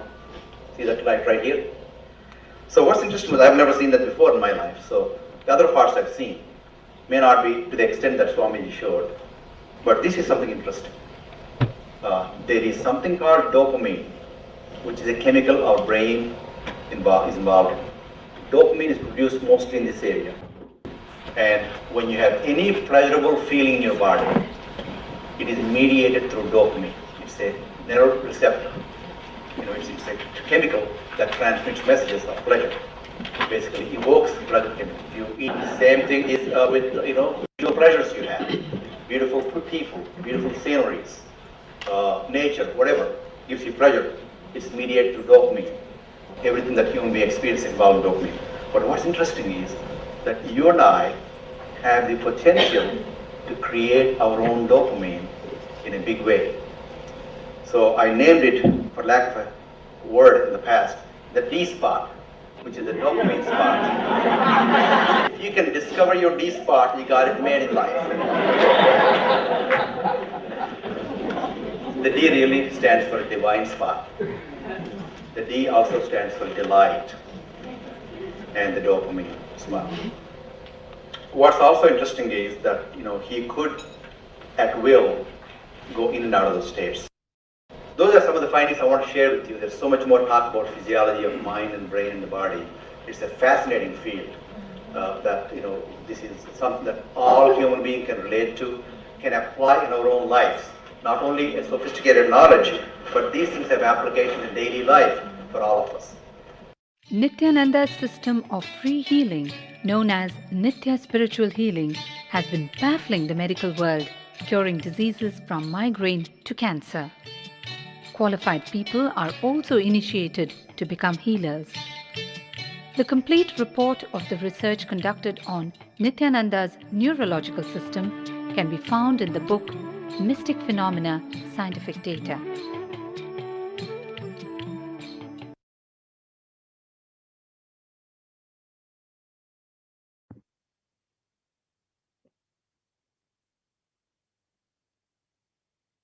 We can continue the method to connect with Devi Parashakti now that we've understood how both prayer and meditation can literally protect you from COVID-19. Let us look at the next method that Devi Parashakti has revealed.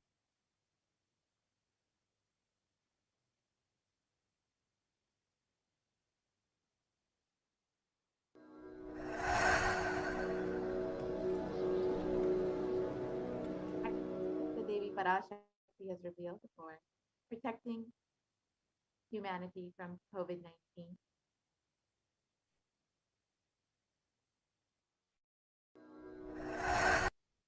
Yes, we can. Yes. So the next method revealed by Devi Parashakti is to surrender to Devi through social media.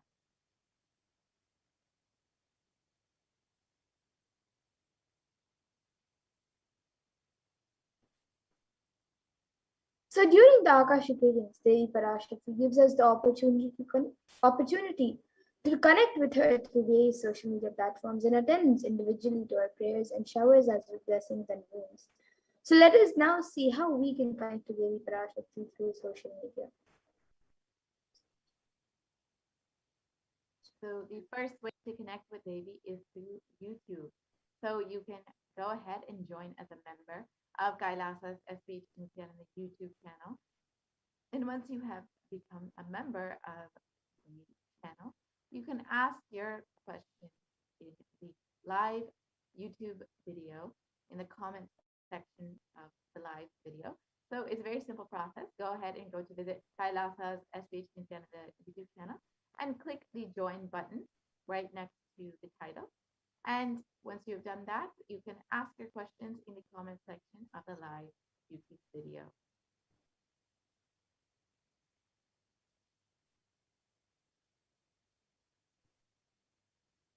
And on Facebook, you can like and follow Kailasa's HDH Nithyananda Paramashivam Facebook page and ask your questions in the comment section.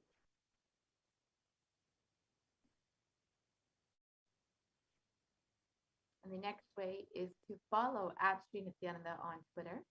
And you can ask your questions in the reply section of the tweet with the hashtag #AskTheAvatar.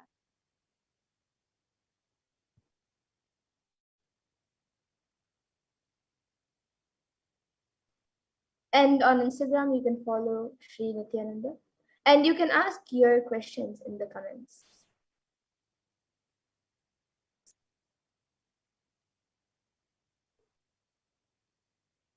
And the next way is to ask your questions through WhatsApp. So you can search kailasa.org and you can see the WhatsApp chat box that pops up. And you can ask your questions here in the WhatsApp chat.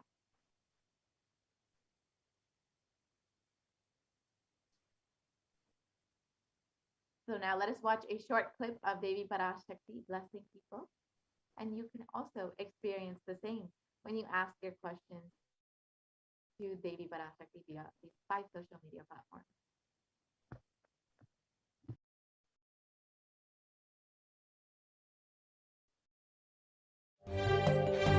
காளியின் ஆட்டத்தை ஆனந்தத்தை ஆனந்தத்தொடு ஆடிய ஆட்டத்தை கண்டோர் உயிருக்குளெல்லாம் இறங்கி குண்டலினி உயிர்ப்பிக்கச் செய்து மாய மனத்தின் இருளை அகற்றி மாயம் அழித்து மங்களம் தந்து குரு பக்தியும் சிவ பக்தியும் பரமசிவ பக்தியும் பரமசிவ சக்தியும் அளிக்கின்றேன். மனமாயை விடுத்து குரு பதத்தை பற்றுங்கள்.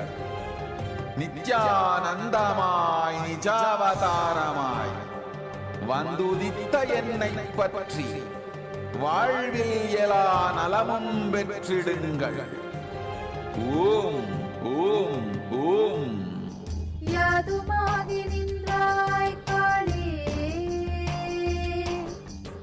ஓம் காளி ஓம் சக்தி, ஓம் காளி ஓம் சக்தி, ஓம் சக்தி.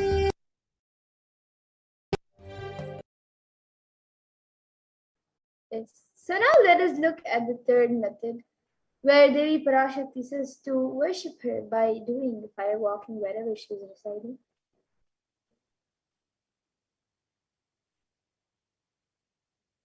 And the Supreme Concept has revealed that fire walking is a powerful alchemy process. In the words of the Supreme Concept of himself, our rishis and munis were adepts in every field, and whether health, keeping the society safe in every field. So all the vratams, the pujas, the spiritual techniques, the religious rituals, anything they designed is highly scientific and directly useful to the life. Coronavirus will not affect you at all because that fire walking time, that small blisters you get just shoots up your whole immunity. That power, the power to protect yourself from any virus or any problem. A powerful technique. It's a very powerful technique followed in those days, especially during this season.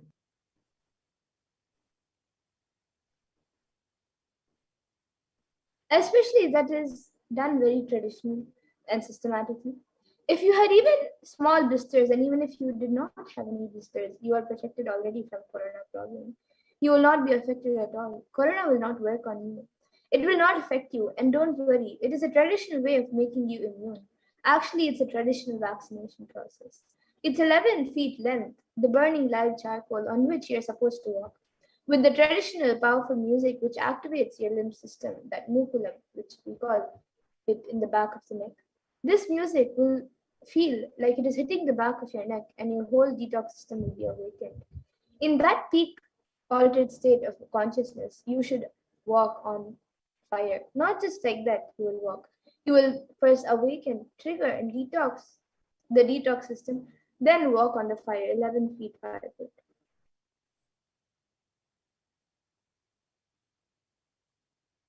And if you do for one fire walking, you are absolutely protected from corona. Pray to Mahamariamman and do the fire walking. That is it. It's like a traditional, powerful vaccination. Pray to Parashakti Mahamari and do the Pache Patni Ratam. Do this traditional fire walking. You are absolutely protected from coronavirus. No need to panic. Traditional vaccination, traditional, natural, organic, no bad side effects vaccination is the Hindu fire walking.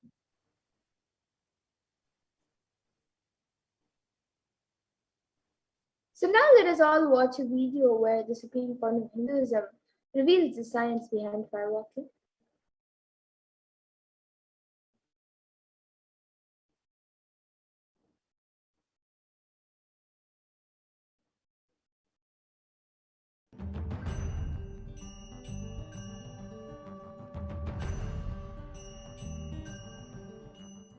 All these transmutation processes means balancing the system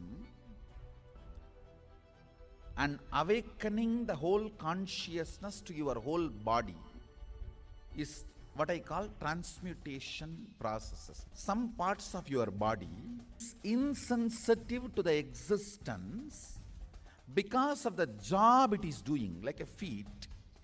Because of the continuous walking, it becomes insensitive. Your cheeks, how they are sensitive, they don't become they lose sensitivity to the reality. But for a complete Kundalini awakening, your whole body needs to be alive and experiencing the reality and ability to experience the higher consciousness. That is the reason we have the process of fire walking.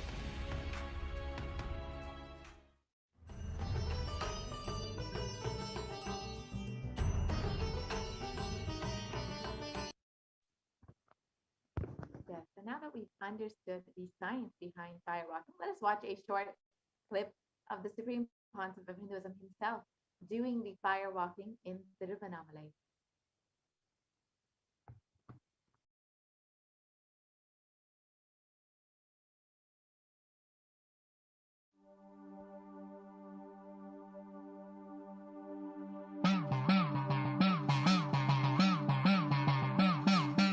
சத்தியம் காத்திடும் உத்தமத்தியே சத்குருவாய் வந்தாயே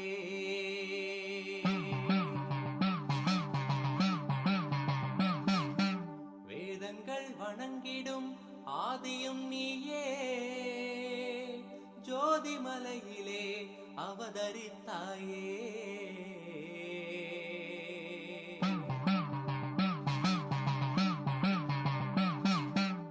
அவனியை பேணும் ஞானமும் நீயே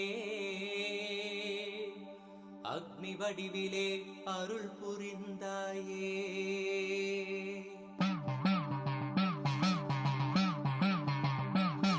நீனிலே பிறந்தவளே நித்ய ஆனந்தத்தியே நித்யானந்தேஸ்வரி தீனிலே நித்ய ஆனந்தத்தியே நித்யானந்தேஸ்வரி கர்மங்களை கொண்டிட வந்தாய் நித்யானந்திட வந்தாய் கர்மங்களை கொண்டிட வந்தாய் நித்யானந்த தர்ம மண்ணை வென்றிட வந்தாய் தீனிலே பிறந்தவளே நித்ய ஆனந்தத்தியே நித்யானந்தேஸ்வரி.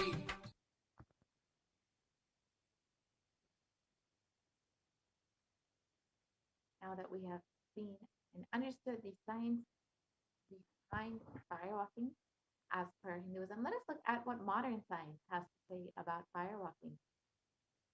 A study conducted by the U.S. National Study of Medicine, the National Institute of Health, regarding the various effects and benefits of firewalking found that firewalking increases the levels of happiness and lowers fatigue in levels in people who have participated in firewalking compared to those who have not participated in firewalking.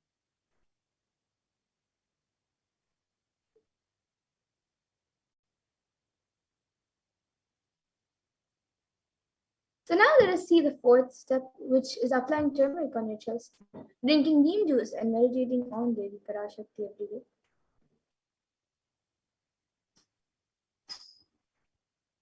Yes. So let us understand the benefits of neem juice as revealed by the Supreme Pontiff of Hinduism himself.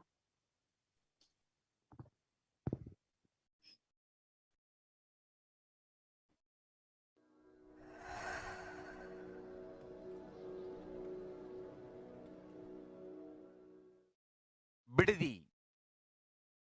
It is not, I'm not talking from air, I'm talking from ground. In Bididi, before we came to that land, 30 borewells were dug, no water. Now, from the day we came till now, we have water for 10,000 people to live comfortably in that very land. It's only pouring, pouring. Karumari's grace. Wherever we started ashram, nature completely cooperates because we know biology, whole biology thinks.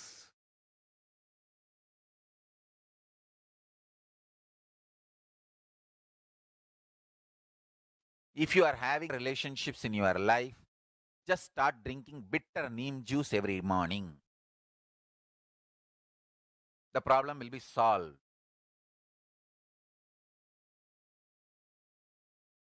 Understand, if you are irritated, even if you don't react, even if you don't talk to people, you release that kind of vibes.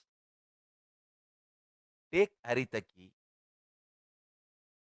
You will see you release sweet kind of vibes. Take neem juice. You release healing, compassionate vibes. A woman who applies neem powder and takes bath, who applies turmeric powder and takes bath, is equivalent to Karumari Mahamayi.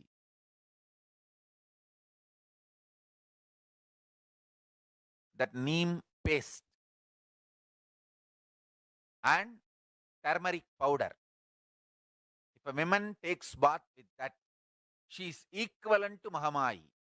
She is embodiment of Karumari because she will be manifesting that same vibes of Karumari. I sincerely recommend people start doing all these activities like applying neem paste and taking bath, applying haritaki powder and taking bath, applying turmeric powder and taking bath, applying basma and taking bath, especially for men, basma, for women, neem paste and turmeric paste. All four can be used by both all genders. That is different. If you want specific, I'll recommend the neem and turmeric for female body, haritaki and basma for male body. Understand your whole biology things. Working on whole biology changes the whole life. So, now with this understanding the whole biology things, think Mahavagya. This is Ajapa Japa. Think Mahavagya. With the understanding your whole biology thinks.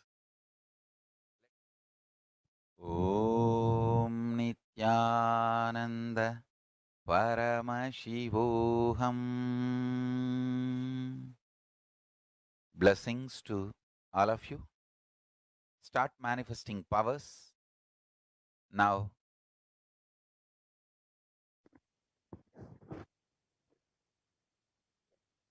Now that we've understood the benefits of neem as revealed by the Supreme Concept of Hinduism, let us look at some of the benefits of turmeric.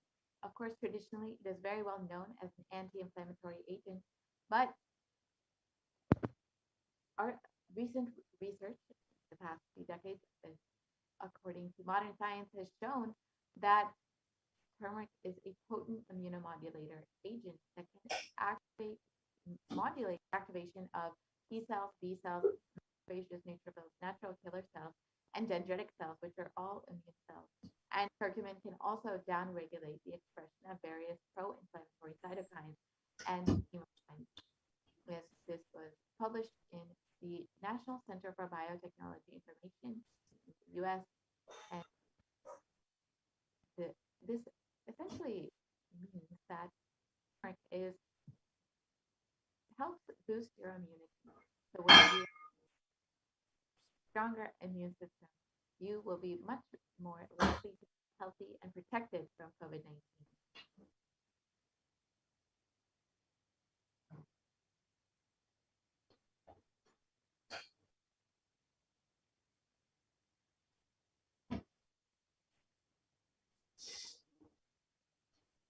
And research shows Essentially shows that turmeric can modulate the activation of various immune systems, as well as enhance the body's antibody response.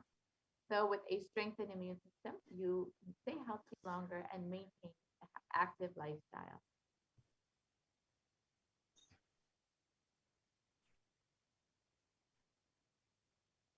And another study by India.com shows and says that neem can help you fight against coronavirus.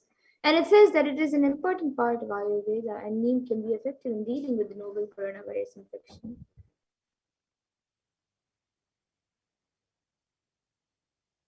Yes, and it was also published that turmeric and neem are effective against coronavirus, according to a KGB study.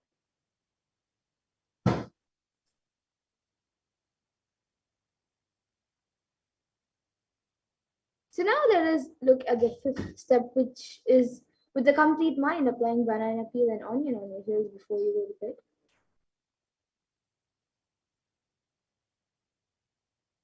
So this is a very simple method to protect yourself. You just have to put onion on your heel and or banana on the heel, and you can put a sock over it and go to sleep at night like that. This will completely detoxify your entire body and of course protect you from COVID-19 as Devi Parashakti has revealed.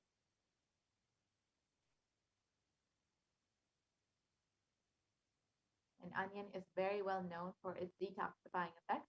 And Medical Daily has published an article explaining the detoxifying effects of onion. And it states that onions contain a high amount of sulfur compounds, which not only give onion the recognizable smell, but also they are powerful detoxifying agents.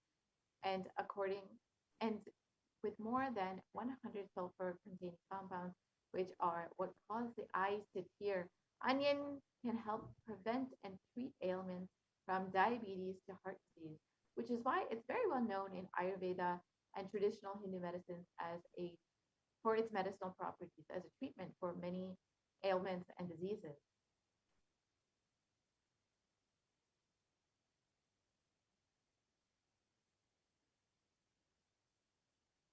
And an article reviewing the detoxifying effects of onion published in the Journal of Phytotherapy has stated that compounds from onion have been reported to have a wide range of health benefits, which includes anti-carcinogenic properties, anti-platelet activity, anti-thrombotic activity, anti-asthmatic, and antibiotic effects.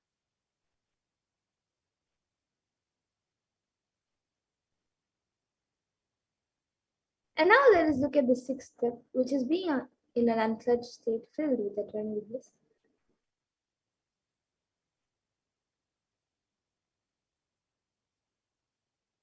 So let us understand these signs of unclutching as revealed by the Supreme Concept of Hinduism himself.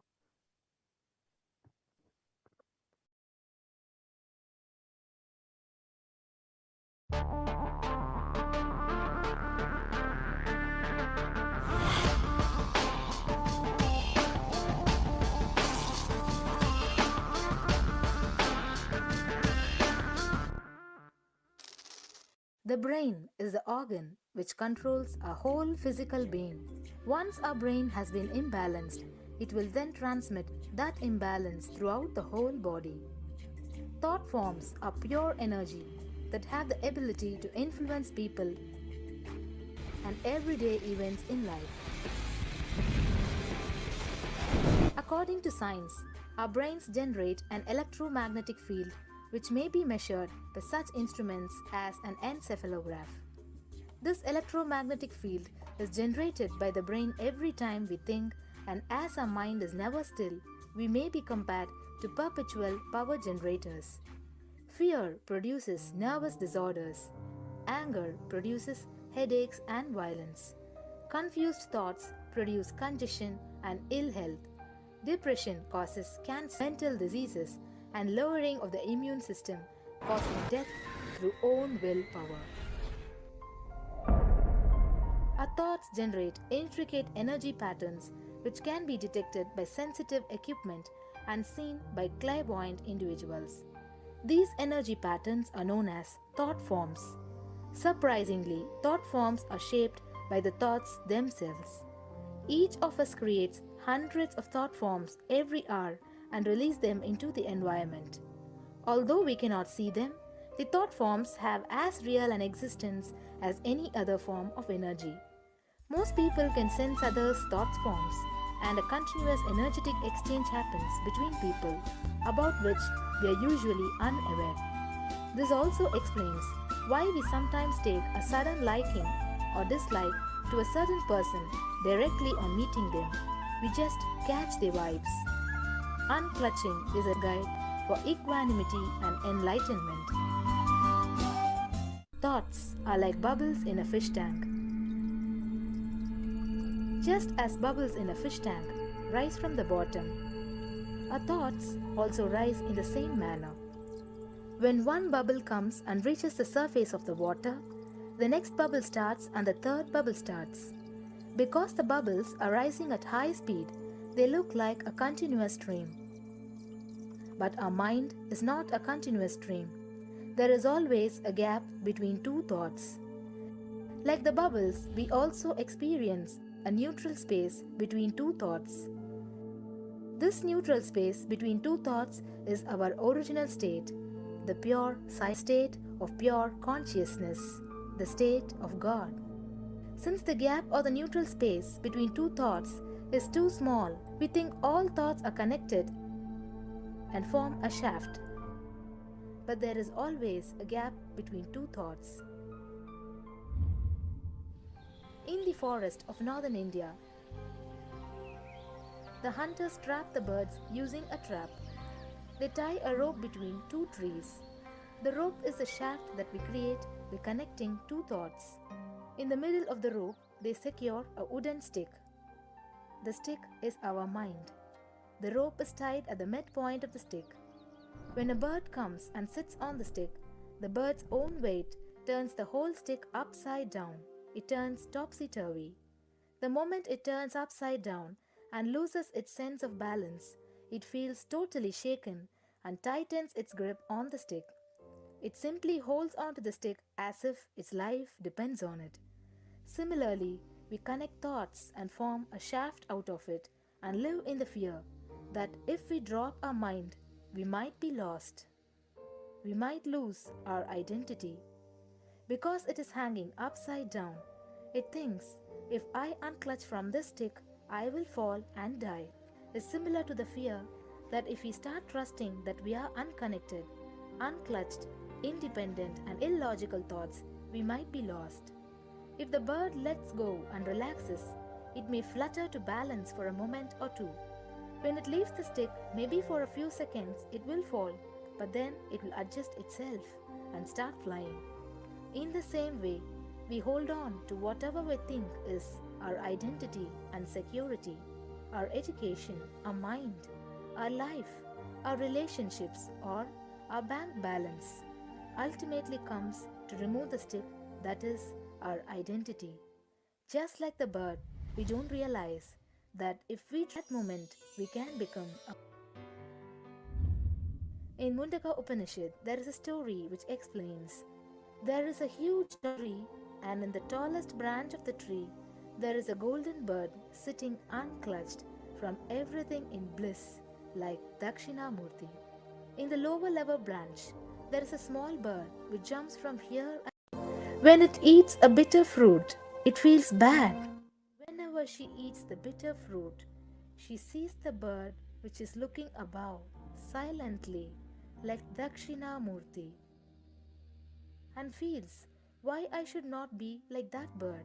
But unfortunately, when the same bird, when it eats tasty fruit, it forgets the bird sitting above it. In the same way, she keeps battling between branches, eating bitter and tasty fruits again and again. One day, as a small bird flies up higher, and as it reaches near the golden bird, it realized that he and she are the same. There is no difference between them both and realizes her original state.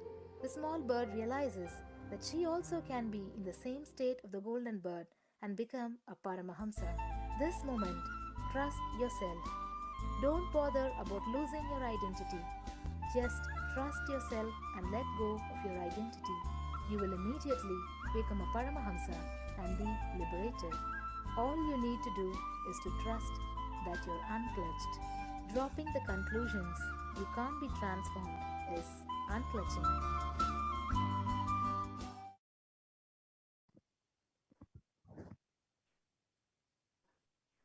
So when you have a few moments in your day, you can actually experience the science of unclutching now that you've understood the science behind it.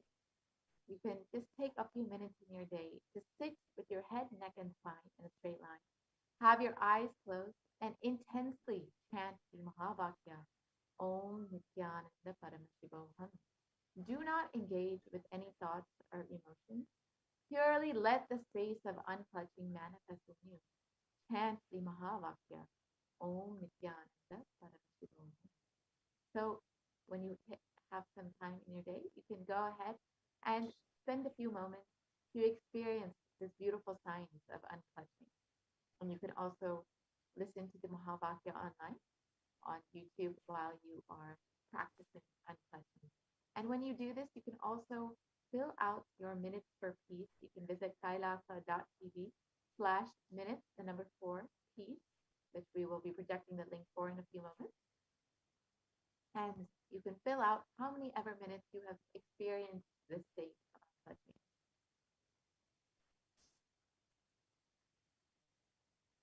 Now let us look at the next method for protecting yourself from COVID-19 as revealed by Devi Parashakti, doing the Ajaba Ajaba cosmic sound, Shiva, Shiva, Shiva.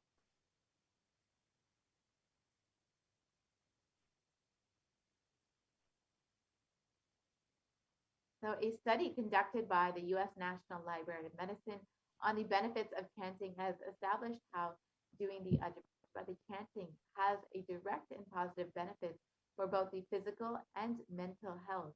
And this study correlates the chanting of the Ajaba to the vagus nerve stimulation, which is used as a treatment for depression and epilepsy.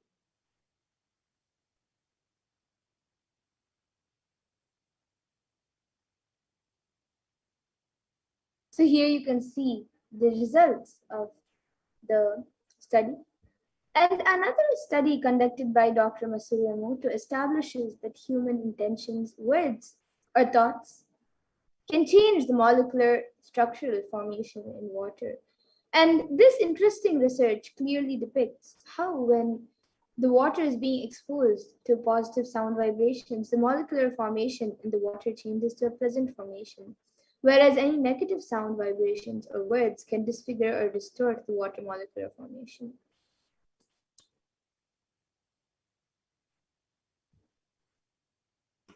So here you can see how the water molecule it responds to different words and sounds. So when positive is done, the water molecular formation becomes like a beautiful snowflake.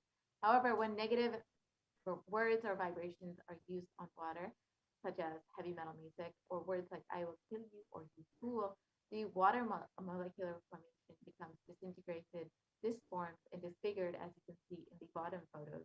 So you can imagine what happens inside of your body, which is composed of up to 60% of water, when you chant the Ajaba Ajaba, the chanting of the powerful sacred mantra.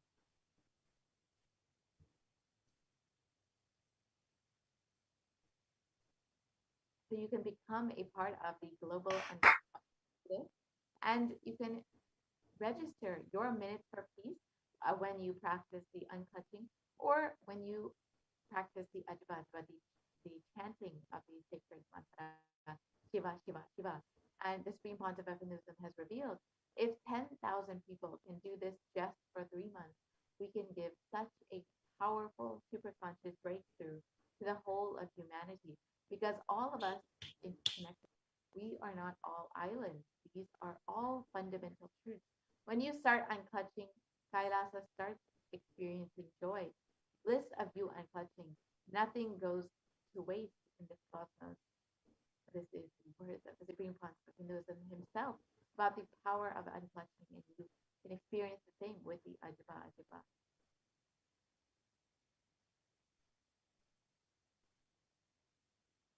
So now let us see the eighth method, which is being in the state beyond any remembrance or forgetting. In the Arunachala Spurana that blossoms as Aham, Aham, the Ananda Spurana.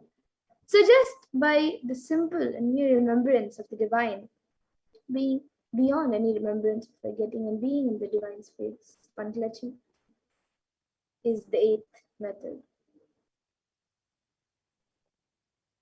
So Devi Parashakti has revealed these 8 methods, and each method is individually powerful enough to protect you from COVID-19. You can use any of these 8 methods, and they will independently work enough to protect you and ensure that you and your family are safe during the pandemic.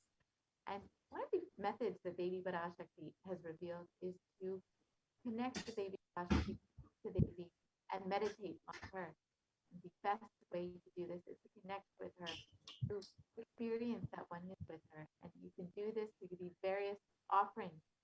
And so in this next segment, we will be understanding the offerings that we can make to Devi Parashakti to connect with her, pray to her, and offer our love, our gratitude to Devi Parashakti for happening in our lives, for protecting us during this pralaya, during the pandemic. So you can stay tuned for this next segment where we will understand the various offerings that we can make to Devi Parashakti. Most easiest, most powerful, most inspiring, most exciting way to connect with life as the form of mother. Navaratri is the time to connect with Cosmos as mother. Celebrate Cosmic Mother. This 9 days we worship Mother, worshipping Divine Feminine. யாதுமாகி நின்றாய் காளி ஓம் காளி ஓம் சக்தி ஓம் காளி ஓம் சக்தி ஓம் சக்தி ஓம் சக்தி ஓம் சக்தி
most easiest, most powerful, most inspiring, most exciting way to connect with life, the form of mother. Navaratri is the time to connect with cosmos as mother.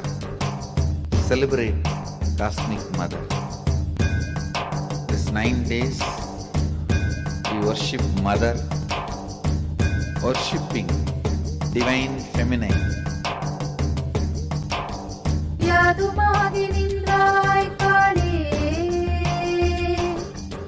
Om Kali Om Sakthi, Om Kali Om Sakthi, Om Shakti Om Shakti Om Sakthi.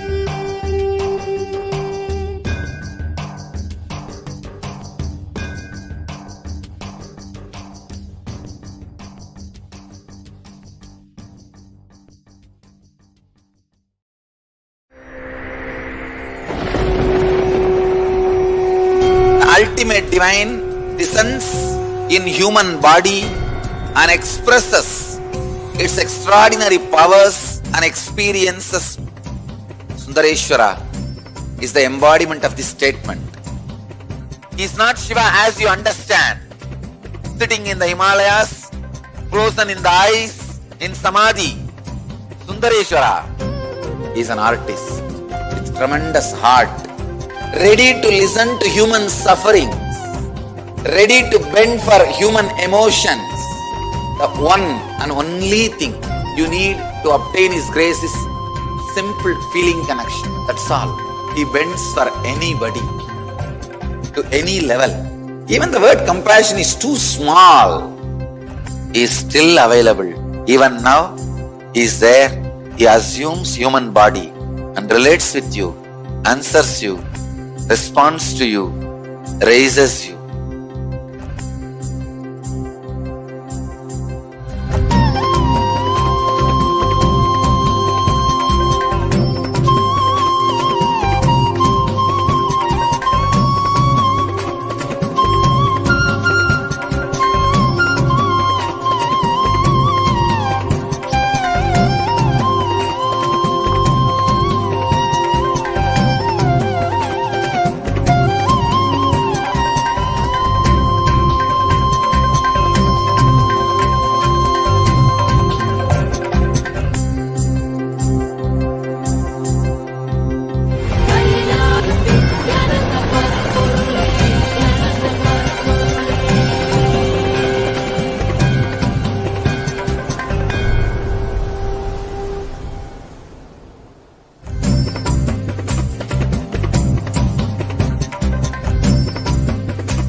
I don't know, I was lost.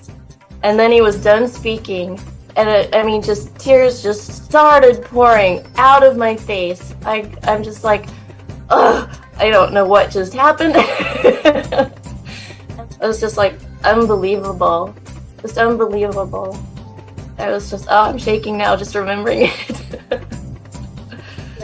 I don't know what shifts inside you. It's just, I literally felt the strong initiation happening at that time when Swamiji blessed. I don't know, it just puts you in some different world altogether, and suddenly everything seems possible. Everything seems, like that impossibilities in that 1 second, fraction of a second, that impossibility drops from you. And you just, everything seems possible, that you get into that space of possibility. And I think, that is the greatest, dropping the impossibilities is really, and something changes in you, something shifts in you. You can physically feel the change. And the energy that is generated, it really, it's phenomenal.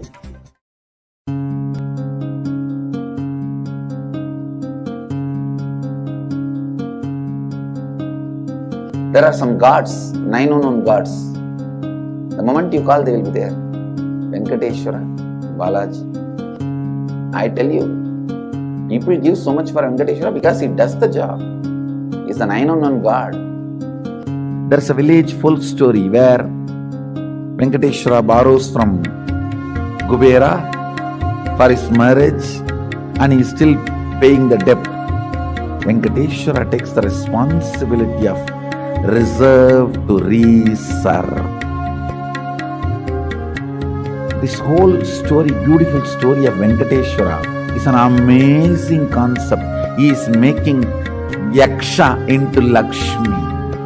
He is making the reserve to reserve.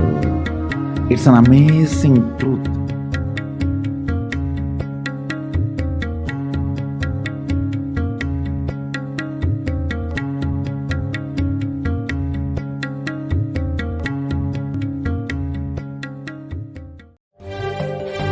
காளியின் ஆட்டத்தை ஆனந்தத்தை ஆனந்தத்தொடு ஆடிய ஆட்டத்தை கண்டோலாம் இறங்கி குண்டலினிவில் உயிர்க்கச் செய்து மாய மனத்தின் இருளை அகற்றி மாயம் அழித்து மங்களம் தந்து குரு பக்தியும் சிவ பக்தியும் பரமசிவ பக்தியும் பரமசிவ சக்தியும் அளிக்கின்றேன். மனமாயை விடுத்து குரு பதத்தை பற்றுங்கள். Nithya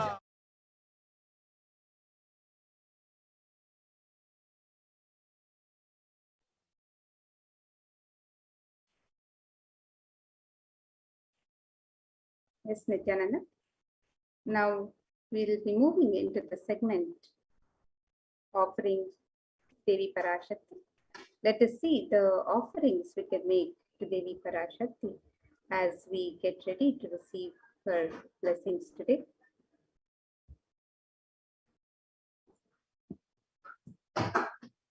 And the tradition of offerings in the Hindu tradition is a gift of pure love and devotion. And it's an expression of our sacred sentiments. When in Avatar lands, the offerings are purely part of the grand Leela played out for the purpose of enlightenment.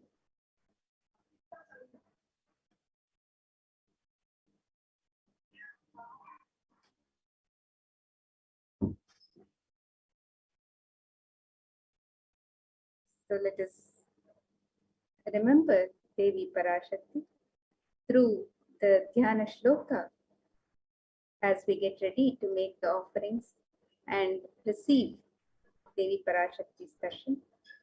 This Dhyana Shloka from the Mula Agama, Manonmani Dhyana, it describes Indunipa Veda Karavani Nayanam Syat Pankajavara Payajapakshara Sarayuktam Angahima Bhushana Vichitra Vasanam Syat Tunga Makutojvala Manonmani Swarupam.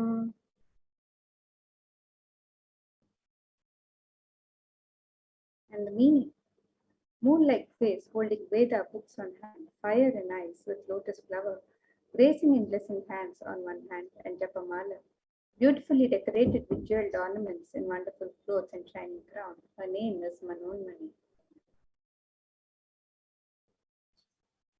And another Dhyana Shloka on Devi Parashakti describes Dhyayet Devim Trinetram Shashinibhavadanam Vedahastam Dadhanam Kavye Padmam Varadam Apare Chapayam Chakshamalam Divyairabharanair Vibhushita Tanum Brahmadi Vippujitam Devi Meva Manonmanim Pratidinam Kamarthadatrim Shubham. And the meaning of this verse, it says, I meditate on Devi with three eyes, glowing like a moon and holding the Veda, the lotus and gracing with blessing and gracing hands. She is wearing beautiful ornaments.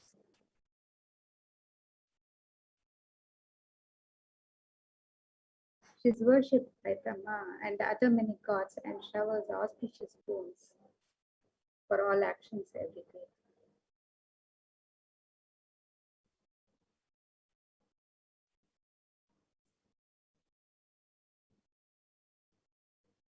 And in the Hindu tradition, the sacred element of gold is used in abundance in all the traditional rituals and offerings to the divine. Let us see the scriptural reference on the significance of the divine element of gold. This verse from the Atharva Veda describes Tretajutam janmanedam hiranyam agnerekam priyatamam babuva somasyaikyam insitasya parapatata apamekam veda samreta bahudatte hiranyam trividastavai vishe. The translation, triply born by birth is as gold, from the atoms of Agni is one. It becomes dearest to Agni. One fell away from the Soma when it was hurt. One they call the seed of virtuous and powerful Apa, the watery molecules. Let that triple gold be for your long life.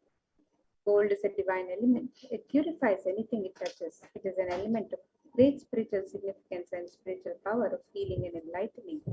The vibration of gold has the power to infuse sattva energy and positive thought currents in anyone who wears and in anyone who sees or operates in its vicinity. Gold is present in all scriptures, in the Agamas, Vedas, Shrutis, Smritis, Itihasas, and Puranas. In all Hindu scriptures, it is abundantly displayed that gold is the most auspicious and purest metal, which purifies our being. In the Hindu civilization, everything was built in gold and exchanged in gold. Ritual feasts were offered in gold bricks. When one was to be saved from their life-threatening illnesses, gold was offered as a ritual feast.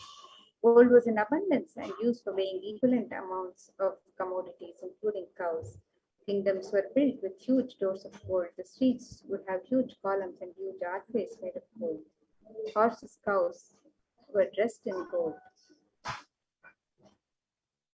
The Hindu civilization thrived on the banks of rivers of gold. The Indus River was called Hiranmaya, the river of gold in Rigveda. The river Saraswati was called Hiranyavartini in Atharva Veda.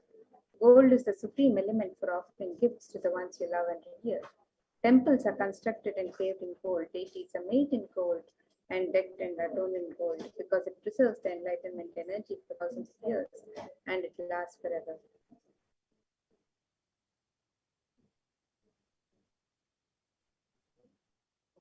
The first offering that we have here today is the E-Hundi offering, the offering of a general donation. You can offer how much ever you would like to Devi Parashakti. This is like any other temple that you would go to. You might offer a few dollars in the hundi just to say thank you, just to say I love you to the divine and thank you for happening in my life. And Devi is described as the one who is fond of true devotion and is realized through true devotion. She can be won over through true devotion and she removes all fear. So when you offer your just a few dollars in the hundi to Devi Parashakti, out of your love, out of your devotion to Devi, you will be blessed with Devi's overflowing energy in your life. And if there's any fear in the minds of devotees, Devi is sure to remove that fear. It is stated that Devi likes to be worshipped in autumn. Here, it is not the autumn this season, but rather the autumn of our lives, when our thoughts turn more and more inwards, and the role of the divine is much more known and clearly understood, and the need for Devi worship becomes much stronger. So Devi is the one who is described as the one who bestows happiness on her devotees.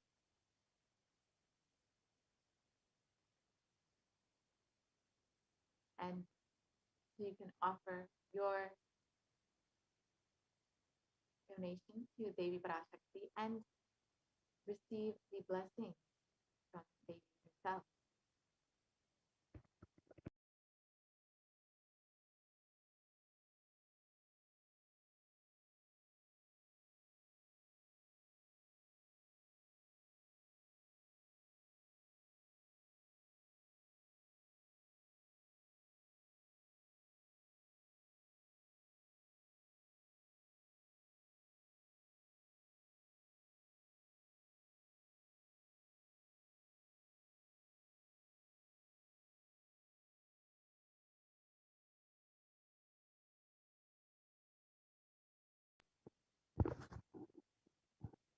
Yes, and the next offering is the Sankalpa chanting.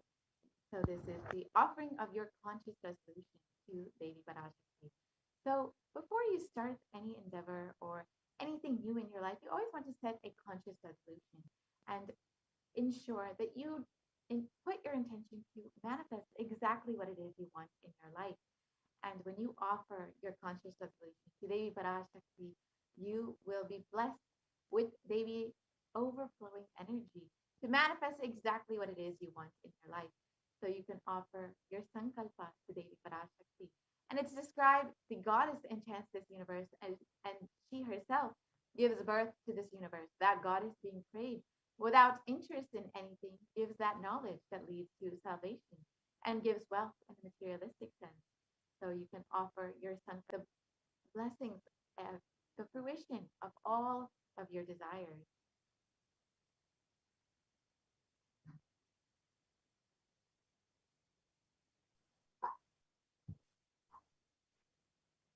The next offering to Devi Parashakti is the offering of the Sahasranama Swarnakasi.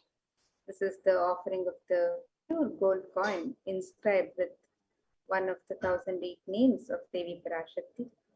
And you can make this offering in any of 3 different denominations and offer any number of coins as you would like to. In the Lalita Sahasranama, Devi is described as Nama Parayana Prita, she who likes the repetition of her various names. And this offering is a very special and unique archana offered with the Mahameru of Devi Parashakti. And you can make this offering and receive the blessings to imbibe the Ananta Kalyana Gunas, the divine qualities of Devi Parashakti herself. And you can make this offering on the website www.kailasamelia.com/sevas.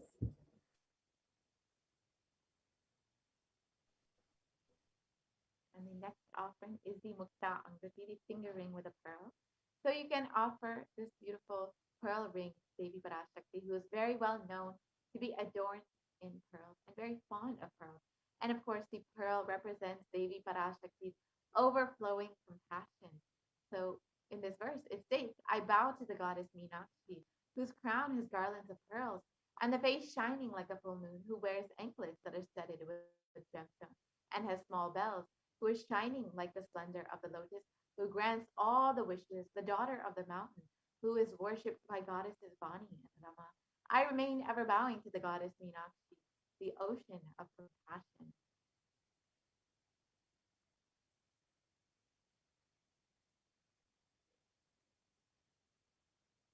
So you can offer this pearl ring to Devi Parashakti and receive the blessings to be showered by her overflowing compassion and love in all of your business endeavors.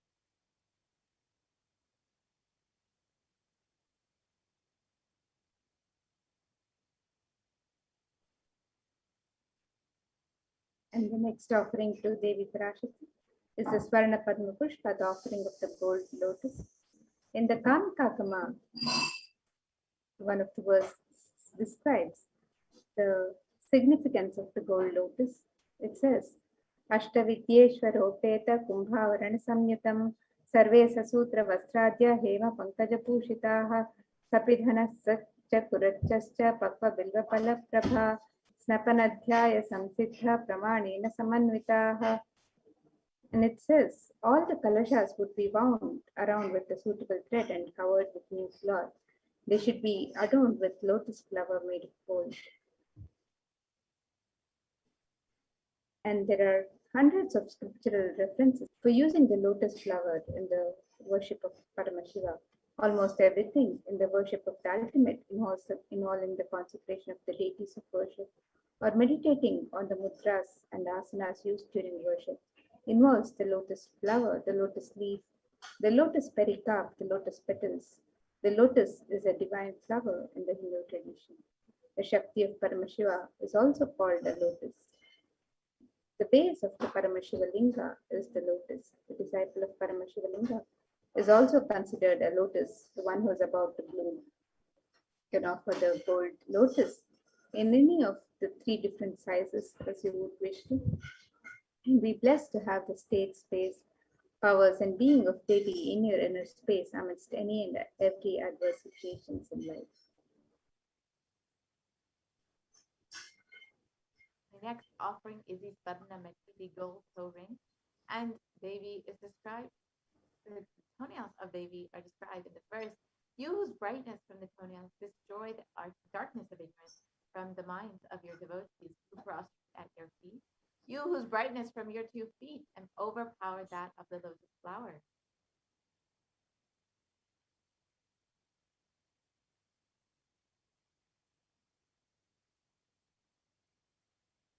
So you can offer this toe ring to Devi Parashakti to adorn her sacred feet. And you can see that the power of Devi's feet have enough power to just destroy the ignorance in your life. So you can offer this and be blessed by Devi Parashakti even in the most difficult aspects of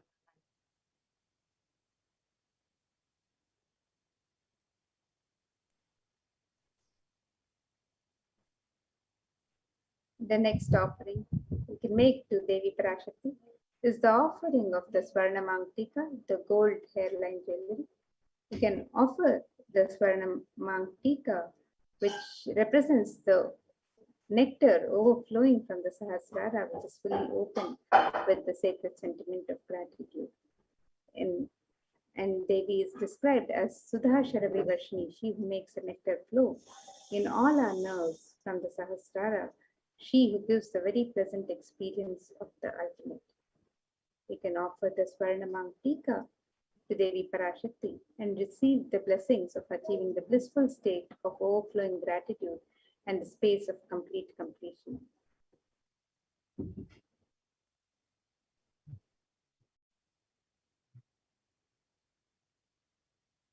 Yes, and the next offering is the Pratiksha Pada Puja, the offering of gratitude to the divine lotus feet of Swamiji himself, who is manifesting Devi Parashakti for each and every one of you. And in the Saundarya Lahari, it describes that the nails of Devi have been sharpened by constantly being touched by the crowns of the celestial beings who always prostrate before Devi. Tamoguna is darkness. In this stotram, and tamas is indicative of the ignorance in the minds of the devotees. And by constantly prostrating before Devi, their ignorance is removed and they attain the knowledge. So when you offer the Pratiksha Pada Puja, the offering of worship to the divine lotus feet of Swamiji, manifesting Devi Parashakti, you will be blessed with the most auspicious path to enlightenment, to achieve the ultimate state of knowledge.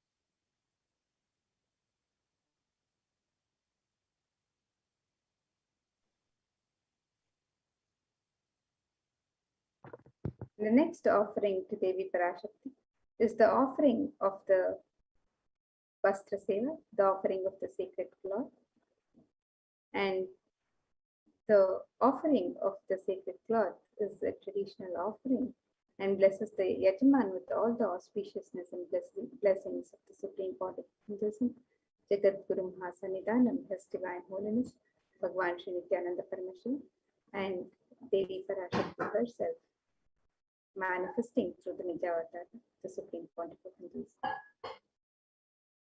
And you can make all of these offerings on the website www.kailasamailer.com/sevas. You can offer the e-hundi offerings in multiple currencies and any amount that you would wish to offer. You can make the offering of the Sankalpa chanting the conscious resolution. You can offer the Devi Sahasranama, so the pure gold coin inscribed with the 1008 sacred names of Devi Parashakti, each coin inscribed with one of the 1008 names. The Mukta Anguti, the pearl finger ring, the gold finger ring embedded with pearl. The Swarna Padma Pushpa, the gold lotus flower. The Swarna Metti, the gold toe ring to adorn the lotus feet of Devi Parashakti. The Swarna Mangtika, the gold hairline jewelry, representing the nectar overflowing from the Sahasrara. The offering of the Pratyaksha Pada Puja, a very sacred offering from the disciple to Guru, and the offering of the Vastra Seva, the sacred cloth, All of these offerings can be made on the website www.kailasamailer.com/sevas.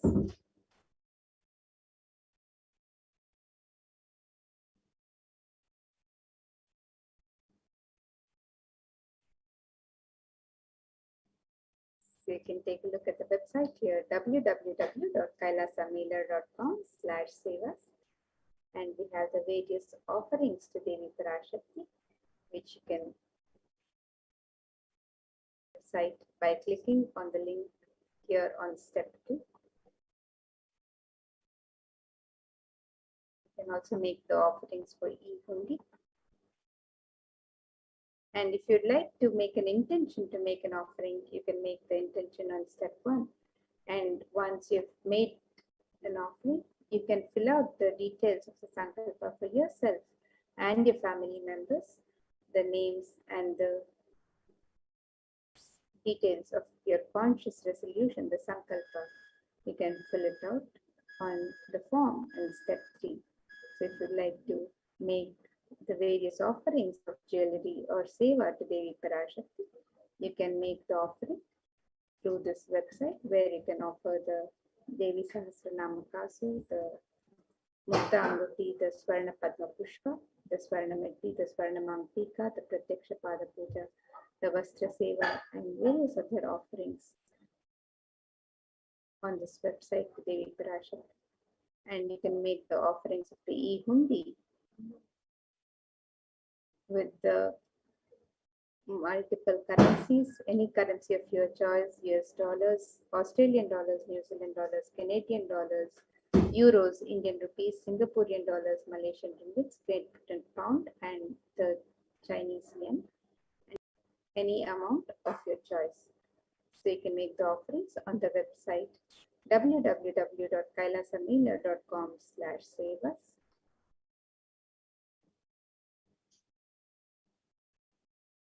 And if you would like to also be part of the YouTube channel as a e-Kailashan, if you would like to sign up as an e-Kailashan, and if you would like to be a member, so you can post your comments and prayers to Devi Parashakti, and during any of the Bhava Samadhi Darshans, if you would like to post your messages and prayers for the Supreme Pontiff of Hinduism, you can join the YouTube channel. You can become an e-Kailasyan, and you can click on the join button to become an e-Kailasyan and become a member and post on the live YouTube chat. You can also subscribe by clicking on the subscribe button and be notified of any live videos, and anytime the channel is live, you can receive your notifications. So you can become a member on the YouTube channel, and also you can make your traditional offerings on the website www.kailasamailer.com/sevas. And with this, now we'll be moving to the next segment of this program, where we'll be learning more about the various facilities being made available for the benefit of humanity, for the care and benefit of humanity during these times of the pandemic. So we'll be moving on to the further segment of this program.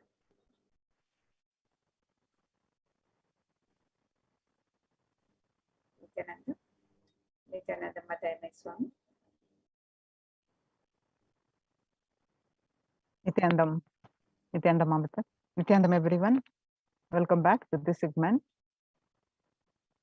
With the blessings of the Supreme Pontiff of Hinduism, Jagat Guru Mahasannidhanam, His Divine Holiness Bhagwan Nithyananda Paramashivan's blessings, let's start with this segment of Kailasa's COVID Care Protection Centers, de facto spiritual embassies of Kailasa. Let's start with the Sadguru Vandanam.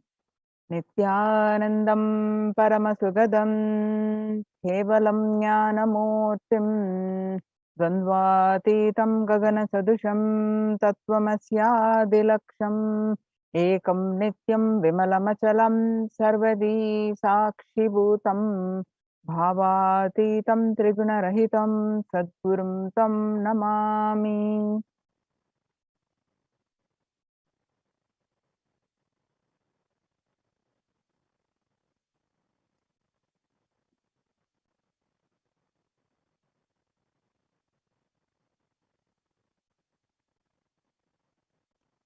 So what we are going to learn from this segment today is concerning statistics on mental health, and which is leading to the global peace, concerning about the global peace across the world due to the COVID-19 pandemic.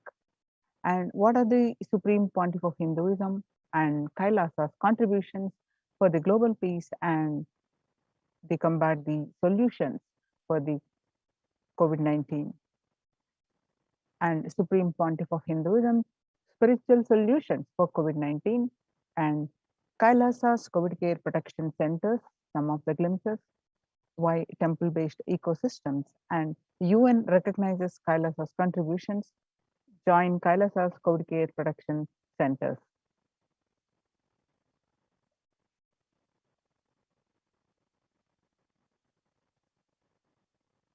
Today, people around the world are trying to grapple with the grim reality that the pandemic is far from over. The aftermath of the current calamity promises to be much more devastating. The greatest economics of the world are facing disastrous futures. Countries are facing in deep mistrust. Now, let us see some of the statistics and current news related to the COVID-19 and how it is relating to global peace, not just the health concern, not just the physical and mental health concern, but it is leading to the global peace, how it's affecting the global peace. In Australia, record high cases in Australia amid the third wave of COVID-19. Australia reported a new record number of coronavirus cases on Thursday when the country continues to battle the third wave of COVID-19 infection. More than 2,400 new locally acquired wide on Thursday morning, the figure surpassing 2,000 in a single day for just the second time. The World Health Organization makes a big statement about Delta variant of COVID-19. The World Health Organization on Tuesday said that the Delta variant of coronavirus has elbowed out all the three other COVID-19 variants of concern that now represent a tiny fraction of the samples which are being sequenced. Less than 1% of alpha, beta, and gamma are currently circulating.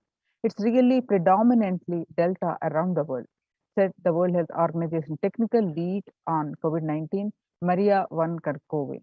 The Delta variant, which was first detected in India last year, has become more fit and it is more transmittable, and it is outcompeting, it is replacing the other viruses that are circulating.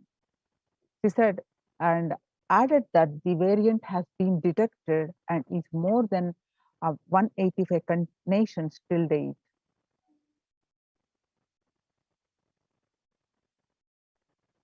The coronavirus pandemic has now killed more Americans than the 1918 to 1919 influenza pandemic did.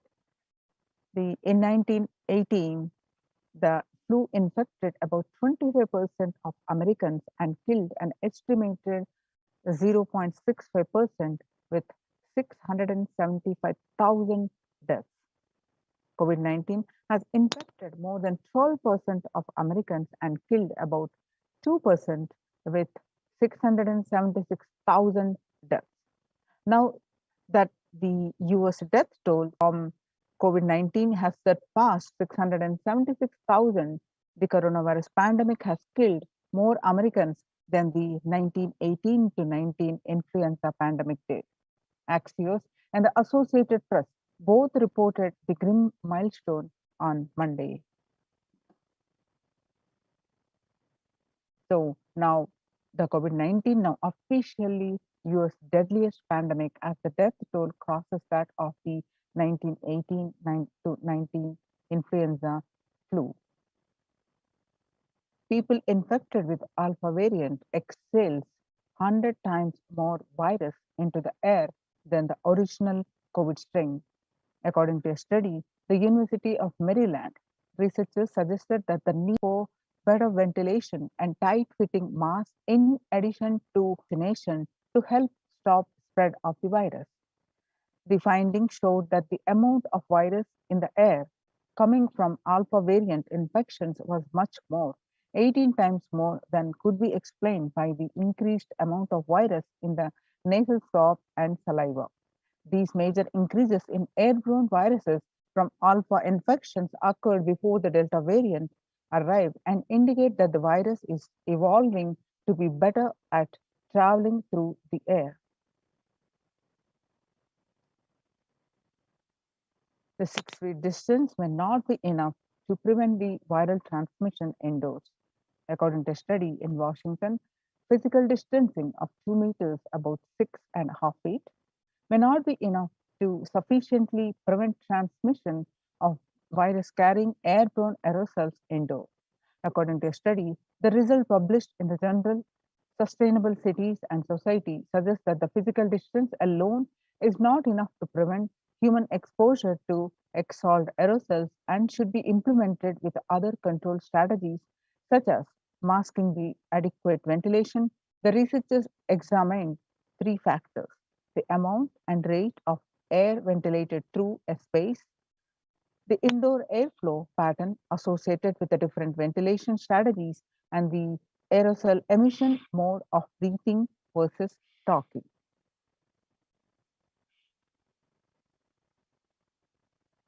COVID-19 Delta variant is still more concerning, says the World Health Organization's experts.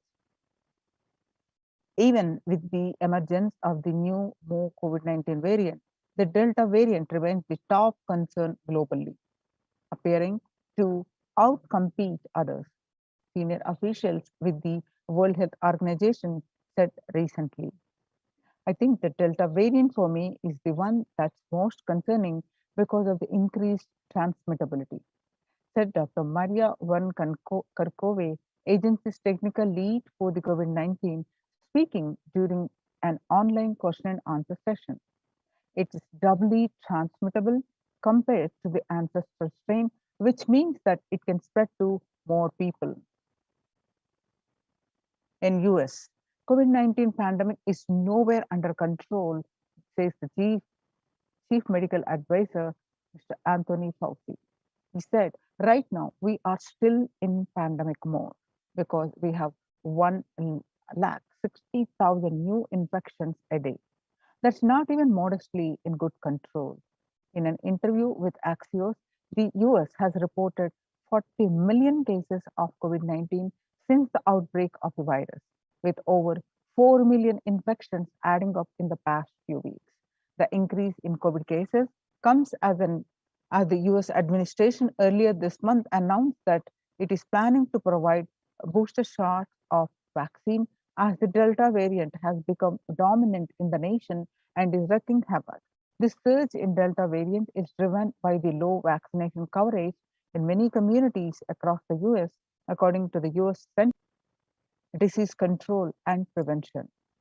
In a country of our size, you can't be hanging around and having a day. You have got to get well below 10,000 before you start feeling comfortable, Mr. Fauci said. COVID-19 violent incidences and fatalities made the world less peaceful. According to a statistic, as you see in the graph, the violent incidences related to the pandemic peaked in April 2020.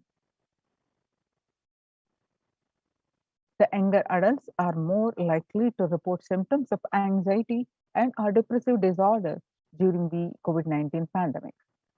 The ages 18 to 24, the youngest adults are affected more, which is 56.2, and ages 25 to 49, which 48.9, and ages 50 to 64 about 39.1, and ages 65 plus about 29.3. The average share of adults reporting symptoms of anxiety disorder and or depressive disorder, what it was in 2019 during a period of 6 months, was 11%. Now, during this period, in just 1 month in 2021, it rose up to 41.1%. And some more statistics confirming the same, that the share of adults reporting symptoms of anxiety and or depressive disorder during the COVID-19 pandemic, the younger adults are getting more affected than the older adults. Stress in America in 2020, a national mental health crisis. COVID-19 is a significant stressor for most Americans. Nearly 8 in 10, which is 78%, say the coronavirus pandemic is a significant source of stress in their life. Nearly 7 in 10, which is 67%, say they have experienced increased stress over the course of the pandemic. COVID-19 could exacerbate doctors' existing mental health burden. More than 60,000 healthcare workers have contracted COVID-19. 300 have died. An estimated 300 to 400 physicians die by suicide every year. And of the healthcare workers who treated patients during the China's COVID outbreak, 50% showed signs of depression and 45% showed signs of anxiety, according to a preliminary research. The self-reported mental health among pregnant women and new mothers. Before the COVID-19 pandemic, the depression was 15%. Now, during the pandemic, it rose up to 40.7%. And the anxiety levels were 29%. Now it is rose up to 72%. Living under stay-at-home orders, 8 in 10 students are struggling with focus on school or work and avoiding distractions. And 55% of all students do not know where to go for help for their mental health. Nearly 82% of women surveyed said their lives have been negatively disrupted by the pandemic. Nearly 70% of women who have experienced these disruptions are concerned their career growth may be limited as a result. The global economic outlook during the COVID-19 pandemic, a changed world. The pandemic is expected to plunge most countries into recession in 2020, with per capita income contacting the largest fraction of countries globally since 1870.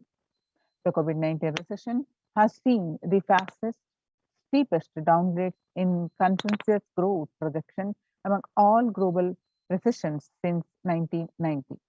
Most countries are expected to face recessions in 2020.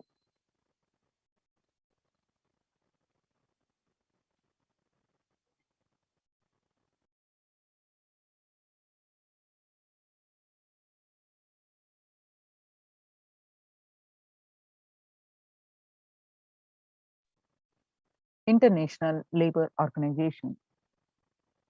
COVID-19 is a threat to peace building in conflict-affected nations. COVID-19 crisis has worsened already fragile situations. The ILO, the International Labour Organization, is more aware than ever of its responsibility to promote peace and resilience in the time of this global pandemic. In India, the Mumbai mayor says the third wave is here. The city's mayor has said that the third wave of COVID is already upon Mumbai, pointing to a sudden spike in cases. The third wave of COVID-19 is not coming, said the Kishori Padnekar, adding that an announcement regarding the matter had already been made in Nagpur. Speaking of the coming festive season in Maharashtra, the mayor urged people to remain in their homes. The mandals have been asked to allow only 10 people and have them work in shifts. Breakthrough infections found in 25% of the healthcare staff. A little over 25% of health workers were infected with coronavirus despite getting fully vaccinated. A recent study has revealed, giving an insight on the breakthrough infections due to the Delta variant. This study, jointly conducted by the Institute of Genomics and Integrative Biology and Maximum Hospitals in Delhi NCR, found that the vaccination breakthroughs were far more common during the Delta outbreak in Delhi than previously reported. A new coronavirus strain known as Mu, which was found identified in Colombia January, has been designated variant of interest by the World Health Organization. After being detected in Colombia, Mu, known scientifically as B.1.621, has since been reported in other South American countries and in Europe. The Mu variant has a constellation of mutations that indicate potential properties of immune escape, the global health body said Tuesday in its weekly pandemic bulletin. Now, how to cope up with the current COVID-19 pandemic? It is important to address the COVID-19 pandemic, which is seeing another wave destroying many more lives. The Supreme Pontiff of Hinduism says the pandemic fatigue setting in as a result of continuous lockdown and is resulting in delusional ignorance. Holding on to the delusion and supporting this space of delusional decisions leads to delusional arrogance. Continuous lockdown leads to delusional thoughts like, so what? If I die, it's okay. I cannot live forever in this lockdown. Going out and exposing oneself and putting the risk on yourself and others with irresponsibility and insensitivity is the delusional arrogance. The global COVID virus pandemic has left the whole world desperately looking for answers. Life as it had been experienced even back in February 2020 is no longer recognizable. Drastic change is the order of the day, with people having to redefine their world with the new paradigms of economy, society, faith, religion, and health. Blessed are those who have had the greatest fortune to be with the incarnation of Paramashiva, the Supreme Pontiff of Hinduism, in their lives to carry them through this crisis. Join the Kailasas COVID Care Protection Centers to save your life and register now through the link below https://kailasa.org/kailasa care.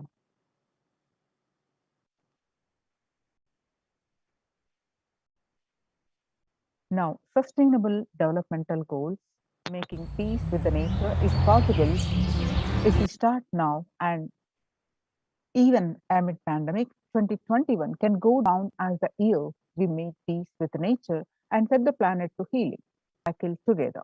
For example, we cannot achieve the sustainable developmental goals, including ending poverty by 2030, if climate and ecosystem collapse are undermining food and water supply and putting its health at the heart of all our decisions.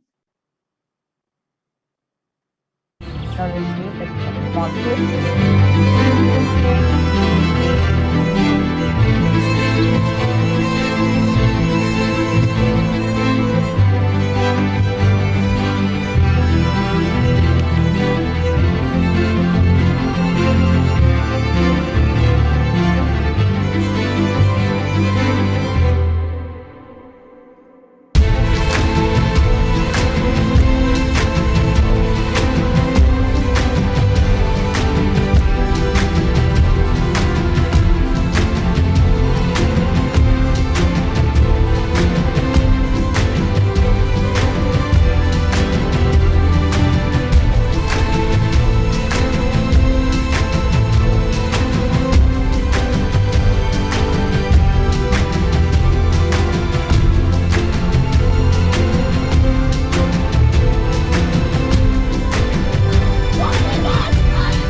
The World Health Organization Health and Peace Initiative.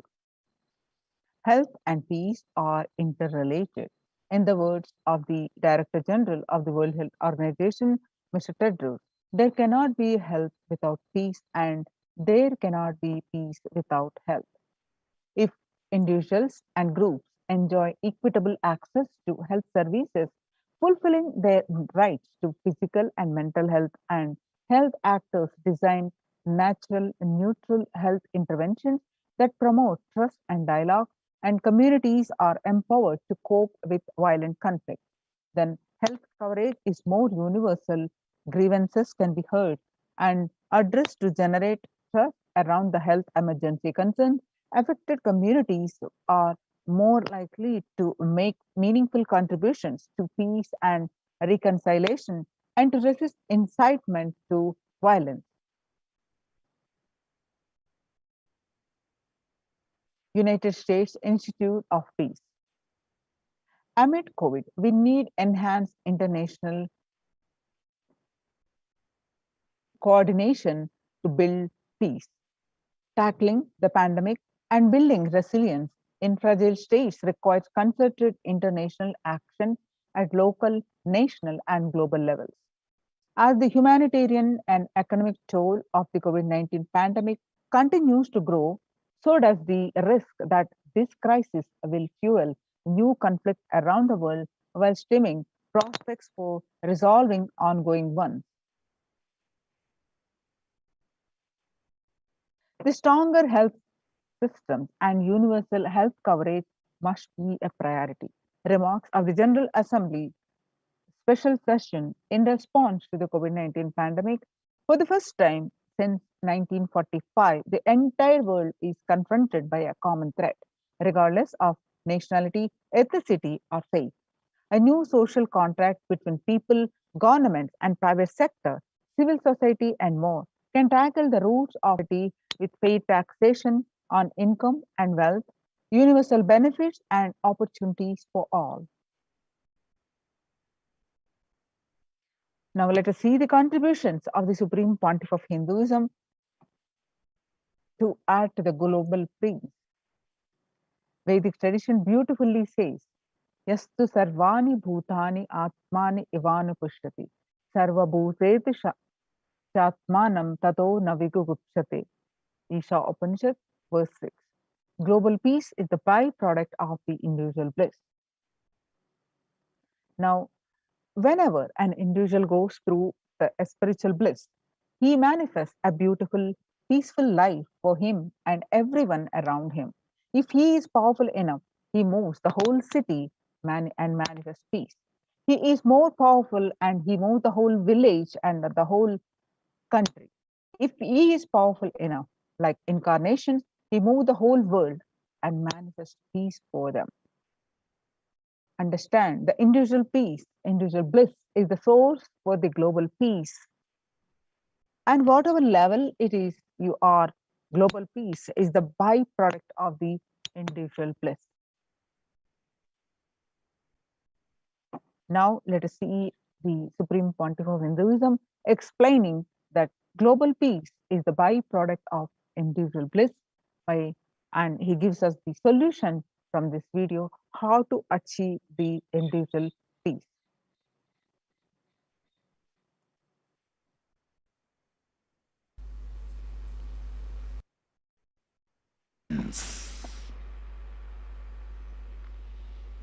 Because the more deeper you go, the more you experience the unified field of consciousness.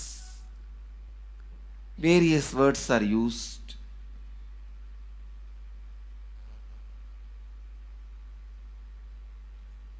Some of the Hindu traditions uses the word Atma, Brahman. Some of the Hindu traditions use the word Nirvana. Whatever word you may use, Atman, Brahman, Nirvana, unified field of consciousness, whatever. But one thing I want to tell you, the deeper and deeper you go in your inner space, you experience the vast oneness. The more superficial you are, the more incompletions you carry with others, even with yourself. The more superficial you become, even your own right hand and left hand fights with each other. Different parts of you fights with you. Different thoughts of you fights with you. Even you fight with you. The more superficial you go, the more deeper you start traveling. First, you get integrated. Then, the people around you get integrated. They fighting with you stops. Completion with yourself, then completion with others, then comes completion with other things, not just living beings, even with inanimate beings. The completion starts happening. Even with a nature, completion starts happening. Please understand, the more deeper you travel, the more deeper you go, the more deeper you settle down, the more deeper you start living. Your cognition expands. Your cognition includes. Your cognition becomes more and more inclusive. More joy, more bliss, more knowledge, more enlightenment. Please understand.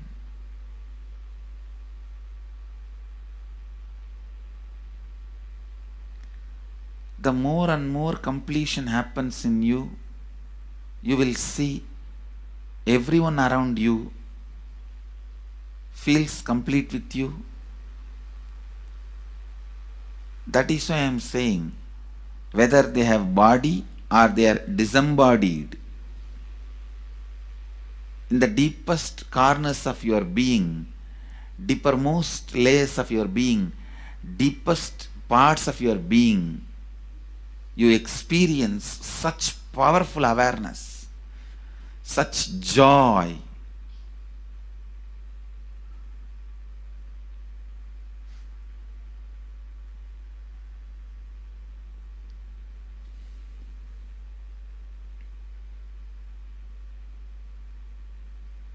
Going into the deepermost corners of your being, not only joy, it's a power. Because suddenly you will see everybody around you, everything around you listens to you. It really becomes a vibrant power where the tendency to exploit is not there. Listen, that's a very important thing. Power without the tendency to exploit. Because as long as you feel the other person is separate from you, power, it will always be used for exploiting. Because the other person is separate from you, then naturally what you will feel? Let me suck all the possible energy, intelligence, time, talent, treasure. But when you feel the other person is your own extension, you will see, you will be showering so much, enriching so much.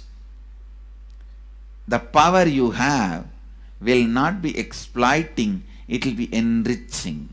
I tell you, even if death comes at this moment, I can tell you very clearly, I can face the death directly and tell the death, I have enriched every human being more than what I received from anybody.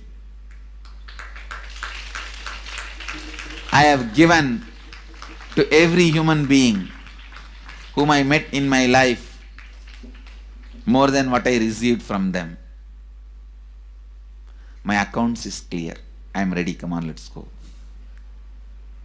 My accounts is clear. I don't have debt. No credit card money to be paid, loans to be paid, no debit card, no credit card. My accounts is clear.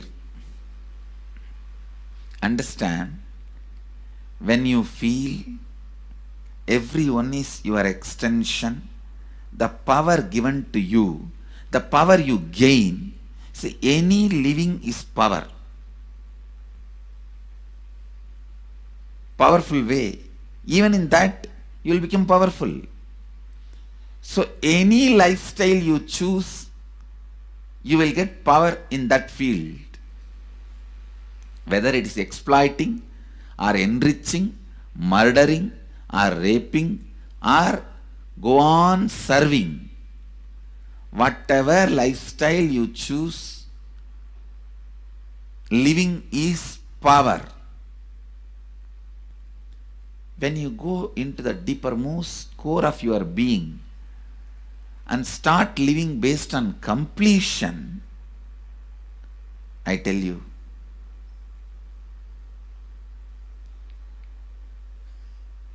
the first power you will experience is everything around you listens to you. That power will simply make you enrich everyone. The best power you can have through living is power of enriching. Whatever you do, as I said, whether you live the life of enriching or exploiting, you will become powerful. I tell you, the power of exploiting brings more and more conflict within and without, and those conflicts naturally bring suffering. And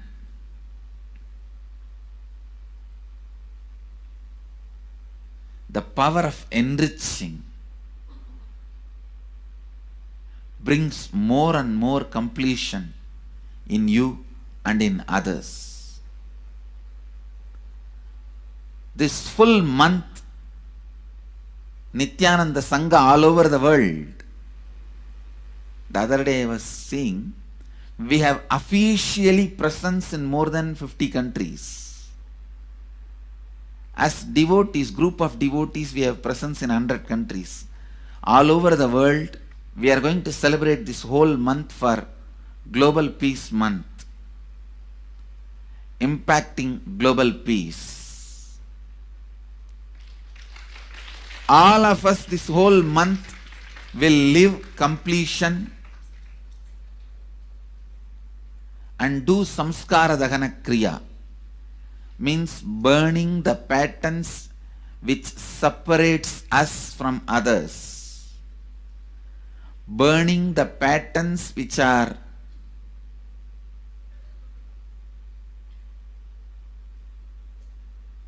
constantly keeping us in a superficial level.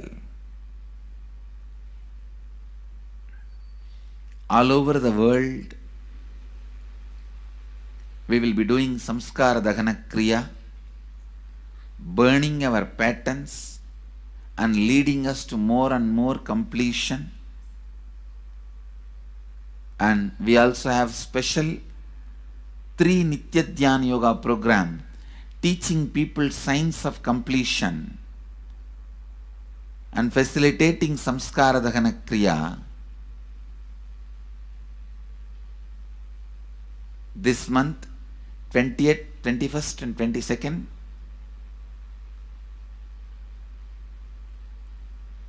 this whole month all over the world, all our temples, ashrams, centers, yoga centers, schools, colleges, universities should do samskara dahana kriya, should do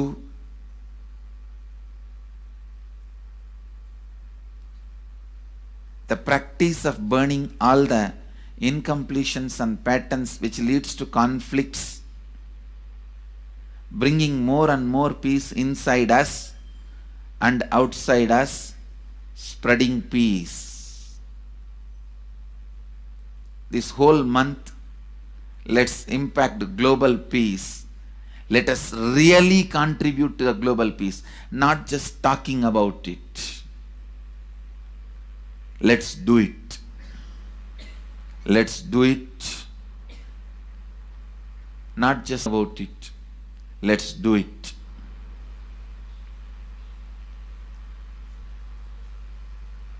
Even if you teach the Samskara Dahana Kriya to 50 people in each area, each place where we have centers, ashrams, temples, two-way centers, yoga centers, even 50 people, each Tanidar teaches, enriches them with this science. The amount of suffering and negative waves, negative vibes reduction can contribute so much to the world. Please understand. One positive person can burn millions people negativity. Experientially, with evidence we proved, one positive person has already burnt at least 20 million people's negativity in last 10 years and brought peace. So each one of you, if you stand up as one positive being, one authentic, responsible, enriching being,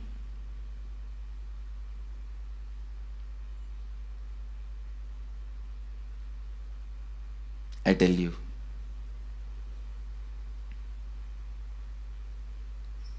we can do so much to the world. It will be better place than the time we entered.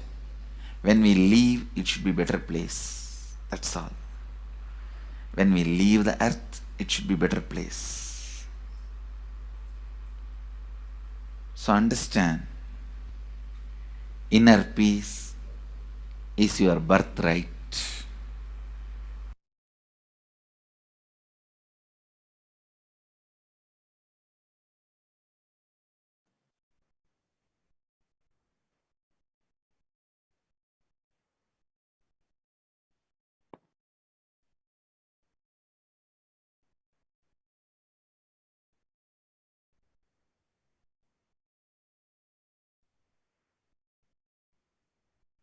The sovereign order of Kailasa, led by the Supreme Pontiff of Hinduism and Nithyananda order of monks, nuns, and Hindu diaspora, are working for global peace and to give a super consciousness breakthrough to humanity. It is the Supreme Pontiff of Hinduism's mission to revive a conscious world where the global issues at the climate, economic, social, health, and humanitarian levels cease to exist for their very root, turning the problems of poverty, hunger, violence, discrimination into powerful living through the experience of oneness. The Supreme Pontiff of Hinduism has been working from the very grassroots level to usher in an era of peace at all levels, individual, societal, national, and global. His deep insights into the workings of the human mind body emotions have enabled him to powerfully and directly address various social and emotional problems facing humanity today. Some of the ways the Supreme Pontiff of Hinduism provides spiritual solutions to combat the pandemic and other issues. Since the beginning of the global lockdown, the amount of contribution and activism the Kailasa has increased multifold through the Paramashivoham online program, bringing super consciousness breakthrough to the whole humanity. Paramashivoham program is an online free program according to the Vedic calendar. Every new moon and full moon, a new season starts. And it's a approximately 15 days and 16 hours a day. And all this program works towards your spiritual conscious breakthrough. By starting the Akhanda Nirvikalpa Samadhi Jnana Yajna and contributing almost 3 million minutes now. Paramashiva Sankalpa chanting, the sacred Sanskrit mantra chanting to heal 20 Zoom sessions. Spiritual healing to one and all 24/7. Healing humanity to cope up with insecurity, fear, disease, and empowering individuals to heal themselves and learn to cope up emotions like depression and tough situations in relationships. Providing alternative solutions to worldly problems through power manifestation. Initiating thousands every day into manifesting the innate human capabilities in the Kailas courtyard sessions, providing healthy solutions like a technique to clear the stomach from the Ayurvedic solutions, which ultimately brings clarity out to the spiritual truths and gives a conscious breakthrough. In the long term, establishing self-sufficient communities. Continuing and intensifying the service of Annadan, the free food to Nithyananda Annalayas around the world, including Tirunamalai and Los Angeles, paving way in the new world order, starting the agriculture-based communities and in Adi Kailas and several other locations. Peacekeepers of Kailasa offering various life solutions from the teachings of the Supreme Pontiff of Hinduism.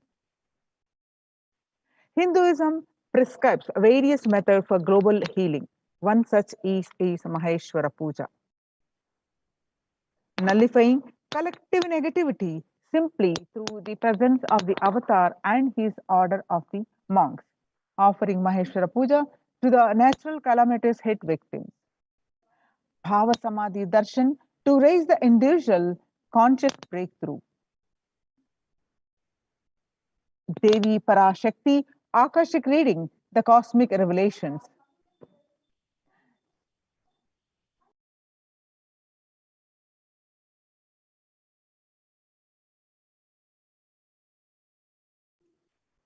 Society was created with the delusional ideas of too many human beings, blind spots, and their decisions made from those blind spots.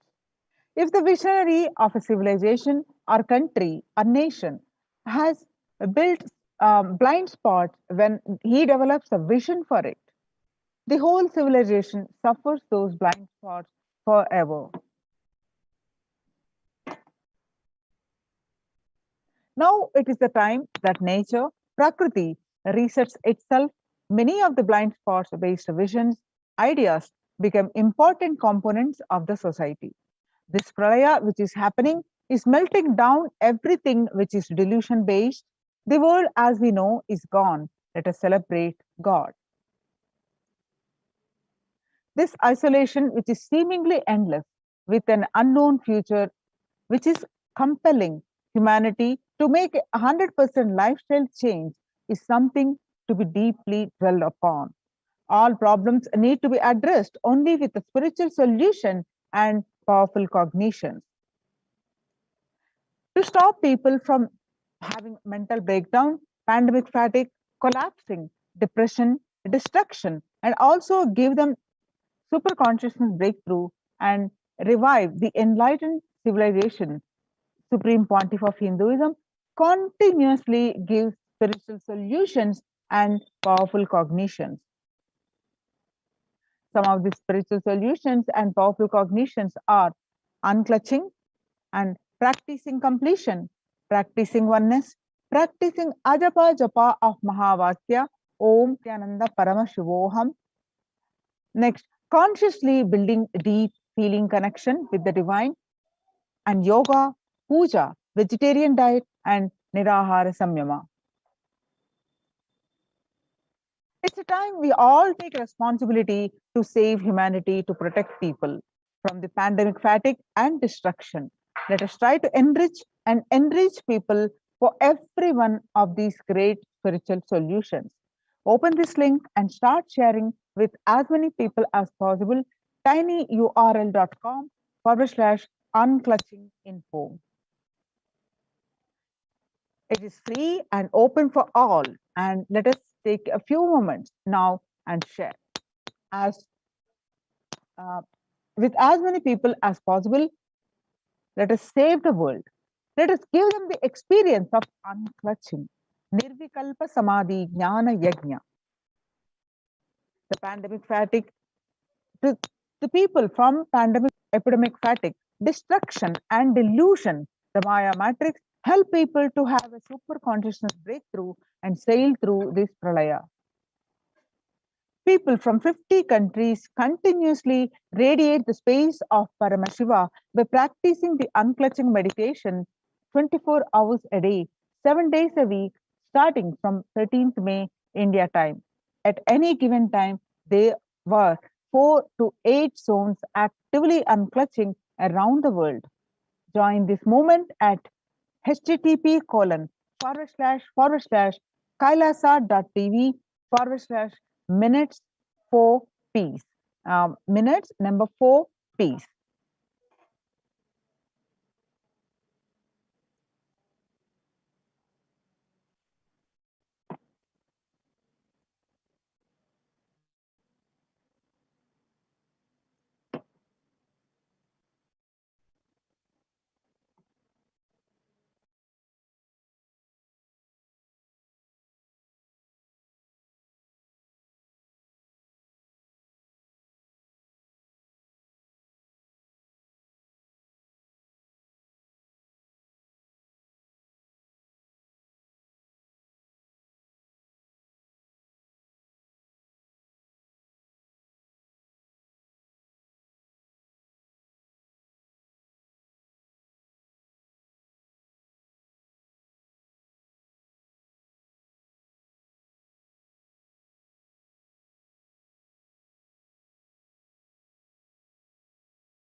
Now let's see